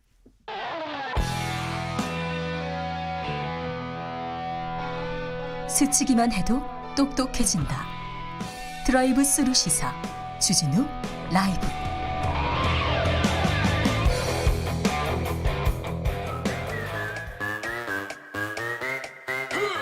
모두 정숙해 주십시오. 재판 5분 전입니다. 재판부 입장하고 변호사들 들어왔습니다. 그럼 사건 번호 0224 오늘의 재판 시작하겠습니다. 양지열 변호사 출석했습니까? 네, 양지열입니다. 박지훈 변호사 출석했나요? 네, 출석했습니다. 요새는 어떤 재판 때문에 바쁩니까? 요즘은 재판이 그렇게 많은 상황은 아닌데요. 재판이 다음 주에 많이 몰려 있더라고요. 저희 기준으로. 네. 예. 어떤 재판 있어요? 다 말씀드리기도 뭐하지만 네. 저는 민사 재판을 주로 많이 합니다. 민사가 돈은 되지 않습니까? 그것도 이제 요즘에는 속과에 따라 다르니까요. 꼭 그렇지도 않아요. 네. 그렇지 않습니까? 네. 자, 그럼 넘어가 볼까요? 네. MBN이라는 방송국이 있습니다. 방통위에서요, 방송통신위원회에서 아이고 이거 잘못됐다면서 6개월 업무정지 처분 효력 내렸어요. 그런데 법원에서 바로 중단시켰습니다. 이유가 뭔가요? 사실 이게 이 6개월 중단이라고 하는 부분이요. 방송의 특성은 뭐 설명을 안 드려도 6개월이면 사실 방송국을 뭐 닫아야 되나 말아야 되나 결정을 해야 될 정도로 심각한 상황이기도 하고 네. 그리고 그에 비해서 방송국 자체의 뭐 인력이라든가 자본이라든가 이런 건 굉장히 많이 소요가 되지 않습니까? 네. 그래서 이걸 아예 잘못됐다는 게 아니라 이게 잘못됐다는 이게 과중하다는 행정소송을 했는데 그 결론이 나올 때까지 좀 미뤄도 되는 거 아니냐라는 네. 겁니다. 가처분이 시장이요. 솔직히 이거는 본소송은 아니에요. 네. 본소송 아니고 이제 본소송 결과 나올 때까지 그 6개월을 만약 결과하고 상관없이 그냥 유예를 시켜두면 방송국 자체 존립이 너무나 회복할 수 없는 손해가 발생한다. 그런 어떤 결정이라고 보면 될 것 같고 아마 많은 법 쪽에서도 네. 그 가처분은 받아들일 가능성이 좀 높지 않을까라고 얘기를 좀 했었습니다. 아무튼 경영에 어려워지니까 협력사들의 피해도 최소화하고 이런 가처분은 잘 받아줍니다. 이건 웬만하면 받아줘요. 이거는 받아주는 게 맞는 이건 게. 왜냐하면 빨리 뭐 결정을 내릴 이유가 별로 없어요. 그런데요, 네. 중소기업이나 개인들이 가처분 신청하지 않습니까? 잘 안 받아주잖아요. 가처분은 상대적으로 인용률이 높은 편인데요. 이런 기업체 경영 이런 거는 잘 받아주는데. 이거는 이제 뭐 저는 뭐 이게 형평 얘기는 이제 우리 진행자께서 하시는 것 같은데 뭐 그런 부분도 있긴 하지만 이 너무나 많은 사람이 연관이 돼 있습니다. 네. 이 방송국 뭐 우리 방송 제작을 하려면 방송국에 필요한 어떤 인력들, 협력업체들, 외주 제작체들 다 관련성이 있기 때문에 네. 그것을 보고 법원이 좀 결정 내렸는 게 아닌가. 네. 예. 자, 이거는 결정이 났습니다. 자, 두 번째 그렇지만 제품. 본안에서는 그죠. 어떤 결론 날지 몰라요. 본안에서 이게 영향 끼친 건 전혀 아닙니다. 혐의 자체는 굉장히 임시적 무거워요. 처분이에요. 저는 이제 본안 예측도 좀 우리가 기회를 주신다면 네. 본안은 저는 그대로 갈 가능성은 배제할 수 없다고 보거든요. 이건 임시적으로 한 겁니다. 임시적으로. 이거는 가처분. 그렇죠. 가처분 심판 같은 처분 같은 거고요. 그렇죠. 본안하고 6개월 유예 될 수도 있어요. 나중에 네. 끝나고. 네. 그 가능성은 저는 오히려 높지 않나 생각이 들고 지금 방통위에서는 항고를 했어요. 이 부분에 결정에 대해서 항고도 네. 했거든요. 네. 그것도 좀 지켜봐야 될 것 같습니다. 네, 알겠습니다. 지켜보자고요. 임성근 부장판사 탄핵소추안에 대한 헌법재판소의 첫 재판 다가왔는데요. 임성근 부장판사가 재판관 이분 좀 바꿔달라고 기피 신청 냈습니다. 야, 이건 뭐 이 헌법재판소법에도 그런 게 있습니다. 불공정한 재판할 우려가 있을 때 기피할 수 있다라고 돼 있습니다. 그런데 헌법재판소에서 헌법재판관을 기피한 경우 나 처음 봤네요. 저도 못 받고 9명이에요 재판관이. 네. 9명에서 1명을 기피해버리고 이러면 8명이 네. 하고 헌법재판소는 6명이 꼭 돼야 됩니다. 다수결이 아니에요. 자, 어쨌든 일반인이라면 저희 변호사를 하면서 이렇게 기피 신청을 잘 못하는데 우리 보면 법에 뭐 별의별 기피 신청도 요새 많이 하잖아요. 기피 신청을 한다고 하면요 변호사들이 다 말려요. 나 혼나, 너 판사한테 큰일 난다 이렇게. 왜 찍히려고 이렇게 노력을 그렇죠. 하느냐라고 네. 아주 못하게 말리죠. 기피 신청을 해서 판사가 바뀌지 않습니까? 그 새로운 판사도 저 피고인 좀 나쁜 이런 색안경을 끼고 볼까봐 그렇죠. 못하죠. 근데요, 그걸 떠나서 이번에 임부장 판사 기피 신청은 저는 개인적으로 정말 부적절하다라고 봅니다. 왜냐하면 이 기피 신청 사유가 그런 겁니다. 지금 임부장 판사가 받고 있는 주요 이 재판 기획과 관련해서 큰 부분의 하나가 박근혜 전 대통령 명예훼손, 네. 명예훼손과 관련해서 그때 일본 산케이 신문 지국장이 칼럼을 쓰면서 네. 7시간에 관해서 의혹을 제기한 부분에 대해서 조금 이제 이 재판부에서 좀 강한 어조로 비난하는 그런 문구를 넣도록 만든 거 아니겠어요? 네. 그거 재판 개입이라는 명예훼손 재판의 재판에 개입했다는 것과 그러면 기피 신청이 대상이 된 이석태 헌법재판관은 뭘 했냐면 세월호 특조위 위원장을 그러니까 세월호와 관련된 사건 조사를 했다라는 거예요. 예. 자, 세월호가 있으니까 겹치는 것처럼 들릴 수도 있지만 예. 사실 그 내용을 들여다보면 전혀 상관없는 별개의 그렇죠. 재판인 거고요. 예. 그리고 또 하나의 사유, 민주사회를 위한 변호사 모임 회장을 지냈다라는 이유도 기피 사유로 삼은 거예요. 이건 정치적으로 좀 낙인을 찍는 거 맞아요. 아닌가요? 이거는 뭐냐면 말씀하신 것처럼 기피라고 하는 것은 법적으로 나에게 불공정한 결정을 할 판결을 내릴 우려가 있다라는 건데 그래서 이런 겁니다. 재판부에서 박준 변호사가 저 앞에 제가 판사인데 피고인으로 제 앞에 왔어요. 근데 그 범죄 혐의가 뭐냐면 저를 때렸던 폭행죄예요. 근데 예를 든 네, 겁니다. 네. 그럼 판사가 제가 판사면 가만히 두겠어요? 최고형으로 때리지? 그렇죠. 그럴 때 기피하는 거거든요. 네. 근데 이거는 법적인 사유가 아니라 완벽히 정치적인 사유를 들고 나온 거고 의도는 뭘까요? 자신에 대한 탄핵소추 자체가 법적 문제가 아니라 정치적 문제라는 얘기를 하는 정치 거예요. 이슈와 지금 현직 판사가 현직은 아닌가요 지금? 현직입니다. 현직 판사가 재판장을 이렇게 정치적 사유로 좀 이렇게 기피하면 극단적인 예를 들면 어떻게 기피할 수 있냐면 지금 여당에서 임명하거나 지명하거나 추천했던 재판관들 다 기피 사유가 될 수가 있어요. 그럴 수 있죠. 그렇죠. 너무나 극단적으로 넓어지는 거고 민변을 계속 뭐라 만드는 민변 사람들 제가 계속 얘기를 하지만 스펙트럼이 넓어요. 많은 사람들이 상당히 보수적인 분도 네, 있고 예. 진보적인 분도 있고 네. 먼저 민변에 있는 사람을 무슨 나쁜 사람들 아니면 상당히 어떤 그런 플레임에 세우는 그런 이 얘기로 지금 가는 거거든요. 결국은 어떤 결론이 나더라도 이거는 정치적인 재판이다라는 것들을 미리 하려고 기피 신청한 게 아닌가 이렇게 해석할 수 있을 것 같습니다. 심지어는 뭐 저도 민변 활동을 안 했었고요. 뭐 이게 안 하고가 그렇게 중요한 것도 아니고요. 그렇죠. 어떤 일도 있냐면 이 사람이 조금 적절해 보이는데 하도 민변하니까 민변의 활동을 했었다는 이유로 본인이 스스로 고사하는 일까지 벌어지는 거예요. 이제는요? 예, 정치적으로 공격을 받으니까 별로 네. 색깔이 있는 사람도 아닌데 그래서 이것도 약간의 의도는 좀 들어가 있다라고 그렇죠. 보여요. 그렇죠. 예. 의리법 연구에도 마찬가지인 것 마찬가지예요. 같아요. 다 다르고 저는 저희 사무실 예전 사무실 민변 옆에 있었거든요. 네. 민변 갖고 알긴 알죠. 전 민변 소속도 아니고 자꾸 저 민변 아니에요. 관계도 없고.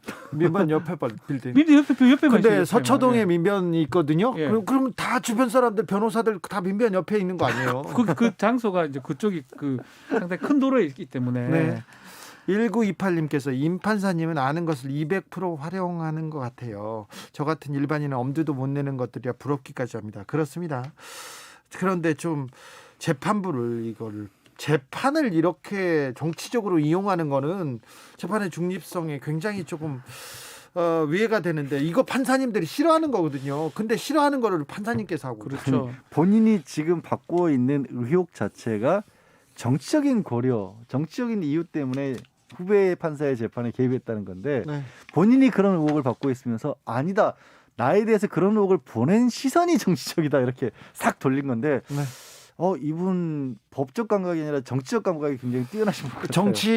정치적입니다. 조현수님께서 판사가 기피 신청을 할 정도로 사람에 따라 판결이 변할 수 있다는 걸 자인하는 상황, 시스템으로 막을 수는 없는 건가요? 그렇습니다. 이거 중요하네요. 이거 중요합니다. 저희가 마침 박주민 변호사랑 밖에서 기다리면서 그런 얘기를 했어요. 왜 요즘에 누구 판사한테 가느냐를 우리가 이렇게까지 신경을 써야 되냐. 아니 재판을 죄가 중요한데 판사가 중요하고요. 판사가 누구하고 친하냐가 중요한 그런 시대가 됐지 않습니까? 그만큼은 아니었어요. 뭐 예전만 해도 네. 그만큼은 아니었지만 뭐 이른바 전관 예우가 있긴 있었습니다. 네. 그런데 이번에는 요새는 전관 예우 차원이 아니고 뭔가 하여튼 어떤 재판부에 가버리면 결과가 예상이 자꾸 돼요. 자꾸 그렇죠. 그게 이상해요. 근데 네. 저희가 좀 싫지만 네. 그 예상대로 다 됩니다. 그 예상이 법리 예상이 아니에요. 네. 법리 예상은 다 틀리고 정반대로 아니 되고. 그러니까 네. 박지훈 변호사나 양지열 변호사하고 이렇게 얘기하다가 오히려 법에 대해서 이 사안에 대해서 모르는 제가 더 잘 맞출 수도 있어요. 더 잘 맞추더라고요. 지금 보면 저 같은 경우는 거의 90% 틀리고 있거든요. 최근에. 거진 다 너무 그렇게 자백하지 그렇잖아요. 말아요. 제가 그 주변을 참 이러면 안 되는데. 근데 이 그래서 결국에는 어떤 문제가 있냐면 이럴 때는 저는 우리도 국민참여재판이라는 배심 형태가 있잖아요. 네. 좀 더 적극적으로 오히려 정치적인 사안에 대해서 받아들일 필요가 있다.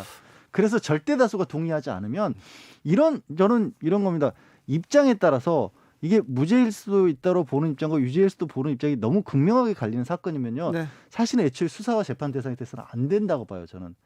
형사처벌이라고 하는 거는 절대 다수가 동의를 할 때 형사처벌을 하는 예. 겁니다. 누구는 이게 죄가 된다고 믿을 수도 있지만 누구는 안 된다고 보는 거를 수사하고 재판하고 그다음에 재판부도 이 재판부 가면 유죄 나고 저 재판부가 무죄 나오면 이러면요. 우리가 이 법원이나 검찰이 가지고 있는 안정적 기능이 안 돼요. 형벌이라는 거는 뭐냐면 예측 가능해야 돼요. 네. 누구든지 예측 가능해. 내가 이런 행동했을 때 처벌받을 것이다. 예측이 가능해야 되는데 지금 최근에 일어나는 재판들 얘기는 안 하겠습니다. 과연 이게 이런 형이 나올 수 있냐라는 갸우뚱거릴 만한 재판도 많고요. 누구한테는 이게 중범이고 저 사람은 다 봐주고 이런 법정 구속이 되네 저걸로. 네. 저 사람은 나오네.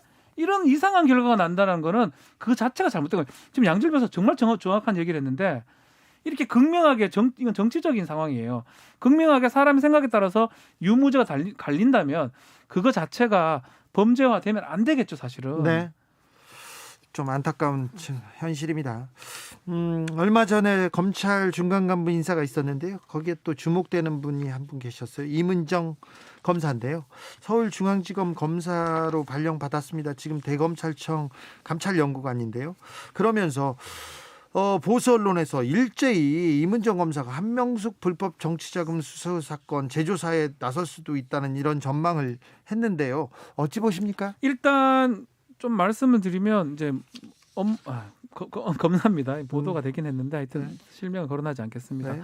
그래서 그 검사가 이른바 한명숙 총리 관련된 사건에서 재수 HC 등등을 네. 뭐 증언을 조작시키거나 염습시키거나 네. 이게 모해 위증 교사죄가 됩니다. 모해 이중 교사죄. 그거는 공소시효가 10년이에요. 네. 그래서 지금 3월달 얼마 안 남았다. 얼마 안 남았어요. 한 달 남았다. 한 달 정도 남았는데 네. 끝나가는 상황인데 그 상황에서 이거를 감찰 연구관인 임은정 검사가 지금 추적을 하고 있는데 네. 이제 수사권이 이제껏 없었어요. 네. 수사권이 있는 건 뭐냐면 불러 조사하거나 특히 압수수색을 하는 게 네. 가장 강력한 권한인데 그것을 계속 요청을 했는데 대검에서 그걸 주어지지를 않았기 때문에 상당히 좀 힘들다고 했는데 이번에는 서울중앙지검에 검사하고 겸직을 주기 때문에 수사권을 가질 수 있습니다. 직접 수사할 수 있어요. 그런 의미가 있다라고 보는데 뭐 그렇다고 하더라도 이 공소시효에 맞춰가지고 수사를 진행을 할 수 있을지는 좀 봐야 될 것 같아요. 뭐 언론에서 말할 것처럼 그거 받았으니까 무조건 뭐 기소된다 이렇게 보기는 좀 어렵지 않나 생각이 들어요. 저는. 일단 이 사안 자체가 아직도 좀 많이 안 알려진 측면이 있는데요. 네. 한명숙 전 국무총리를 지내신 분이 돈을 9억 가까운 돈을 받았다는 혐의로 정치자금법 위반으로 2년 실형을 복역을 했고요. 구속됐다가 그리고 교도소에 다녀오셨어요? 다녀와서 그리고 그때 받은 돈이라는 이유로 그걸 지금 다 갚아 나가고 있는 상황인데 지금 제기된 의혹은 그게 아니라 거짓 증언을 만들어내서 돈을 줬다는 쪽, 그 돈을 줬다라고 얘기를 했다라는 그런 진술을 한 쪽을 만들어내서 이것도 아직 확인된 건 아닙니다. 그런 의혹이 있는 거예요. 네. 그걸 검사가 검사실에 불러서 증인들을 교육을 시켜서 거짓 증언을 하게 했다라는 의혹이거든요. 이거 네.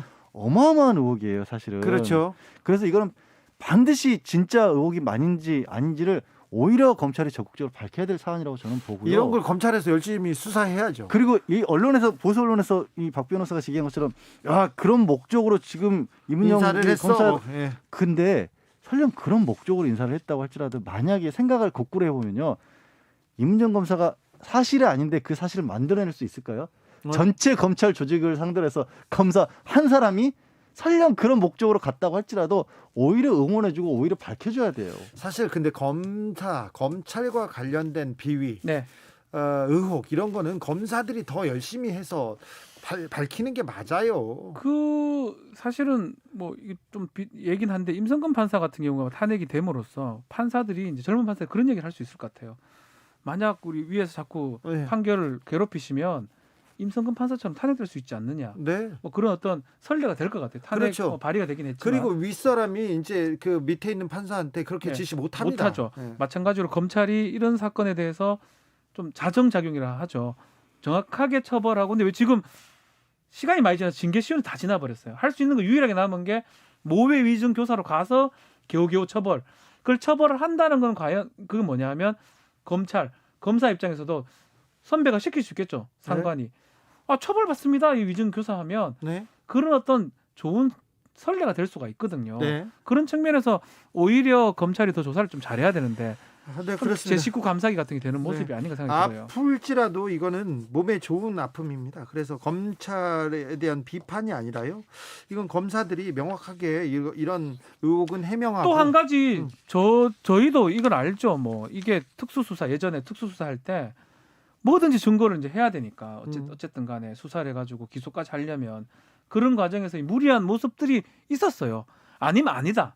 기면 기다라고 밝혀지는 게 오히려 검찰 입장에서도 전 낫지 않나 생각이 듭니다. 네. 자, 경영권 불법 승계 의혹을 받던 이재용 부회장 이제 진짜 경영권 불법 승계. 그렇죠.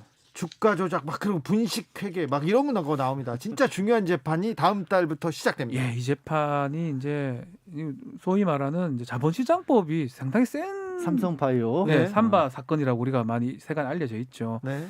사실은 자본시장법상 시세 조정 등등 주가 조작 등등이 커요. 일반인이 했을 때는 기본 5년이에요. 징역형이. 네. 최저. 상당히 재질이 안 좋다고 보고 그럼에도 불구하고 이렇게 주가 조작하는 사람들 보면 돈을 벌기 때문에 네. 5년 살고 와가지고 다시 그런 사람도 저는 일부 봤습니다. 요즘은 그거 막으려고요. 네. 진짜 10억 단위 넘어가는 돈을 만약에 얻었잖아요. 5년도 안 끝나요. 그렇죠. 10년, 15년 더 줘버립니다. 바로 그냥. 그래서 더 줘버립니다. 예전에 재벌 몇 세들 뭐 누구라고 얘기는 안 하겠습니다. 그 사람들 주가 조작 같은 걸 해가지고 뭐 몰래 합병하고 뭐 이런 작업 같은 거 걸어가지고 돈을 벌고 몇 년 살다 나오니까 오히려 낫다고 생각하는 사람이 있으니까 그렇죠. 수사기관이나 금융당국이나 법원에서 형을 엄청 줍니다. 아니 못 나오고. 아니 그거는 맞는 그 형량이 늘어나는 거는 네. 맞는 거예요. 왜 네. 그러냐면 이건 좀 도둑이 아니라 진짜 큰 도둑. 진짜 큰 도둑이죠. 그리고 그게 그 과정에서 우리가 흔히 말하는 선량한 투자자들, 개미라고 부르는 분들이 정말 말도 안 되는 피해를 입는 거예요. 또 극단적 선택하는 사람도 있고요. 네. 전 재산 날리고 뭐 네. 이런 일이 그런 과정에서 벌어지는 거거든요. 네. 화이트 칼라 범죄 중에 가장 악독한 범죄들이 이런 범죄지 않습니까? 저는 최악의 범죄 중에 하나라고 생각이 들어요. 결국은 노력 없이 돈을 벌고 또 그 편법을 이용해 가지고 다른 사람한테 크나큰 피해를 주는 범죄니까요. 그래서 이 범죄에 대해서 아마 이재용 부회장은 이제껏 해왔던 국정농단 사건보다는 더 엄중하게 한번 바라보지 않을까 생각이 들어요. 네, 굉장히 또 이거는 얻은 수익이 삼성이거든요. 네. 얻은 수익이 삼성이라는 의혹인 거예요. 세금 안 내고 삼성 가져갔잖아요. 네. 네. 진짜 재판이 시작됩니다. 어찌 되는지 좀 오래 걸릴 거예요. 아유, 그렇죠. 엄청 오래 걸릴 겁니다. 네. 네. 굉장히 오래 걸리지 않을까 생각합니다. 9755님께서 패스트트랙 재판권은 어떻게 되나요? 이대로 유예해야 되나요? 그 당시에 많은 의원들이 면직될 때 탔어요. 그때는 다 진짜 총선에도 뭐 못 나가나 했지 않습니까? 그런데 총선 끝나면 당선 무효 의원들 나올 줄 알았는데 이거 어떻게 된 건가요? 물어보네요. 글쎄요. 기억나요?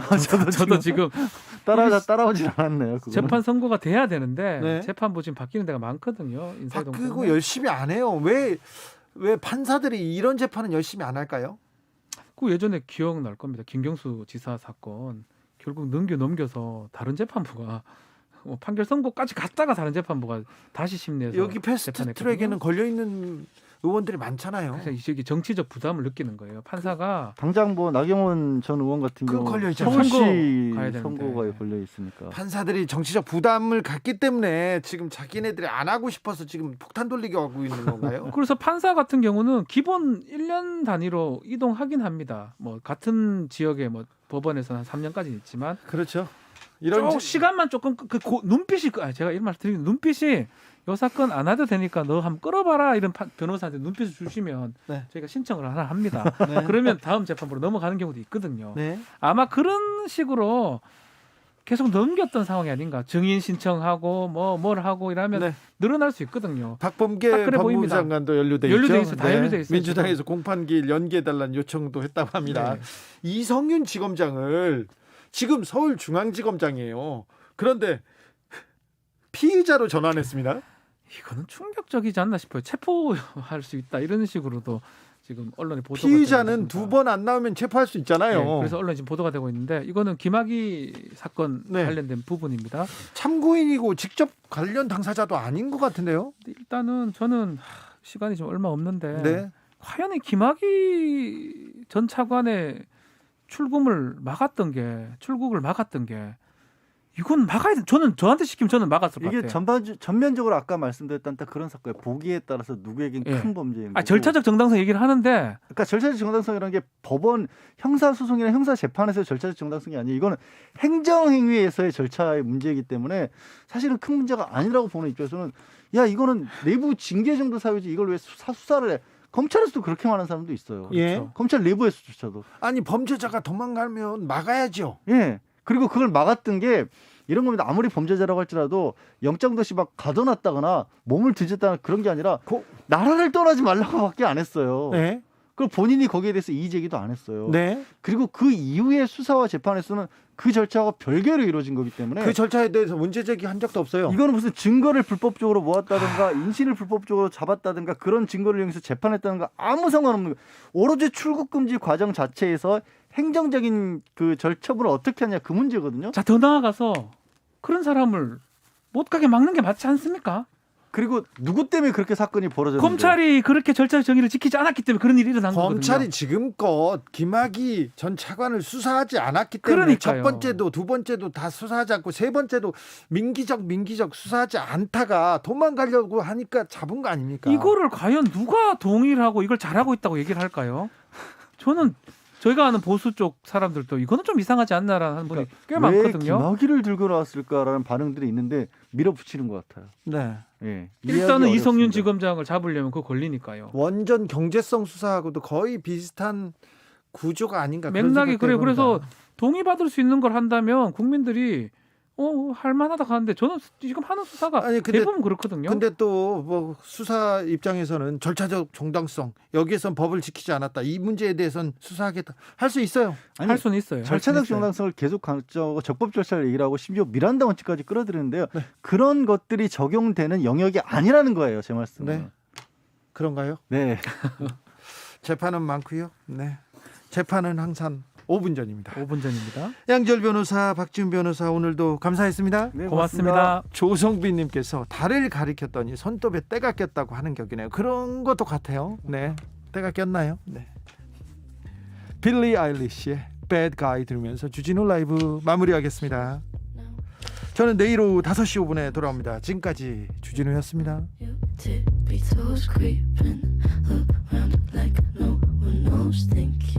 So criminal bruises on both my knees for you. Don't say thank you, oh please.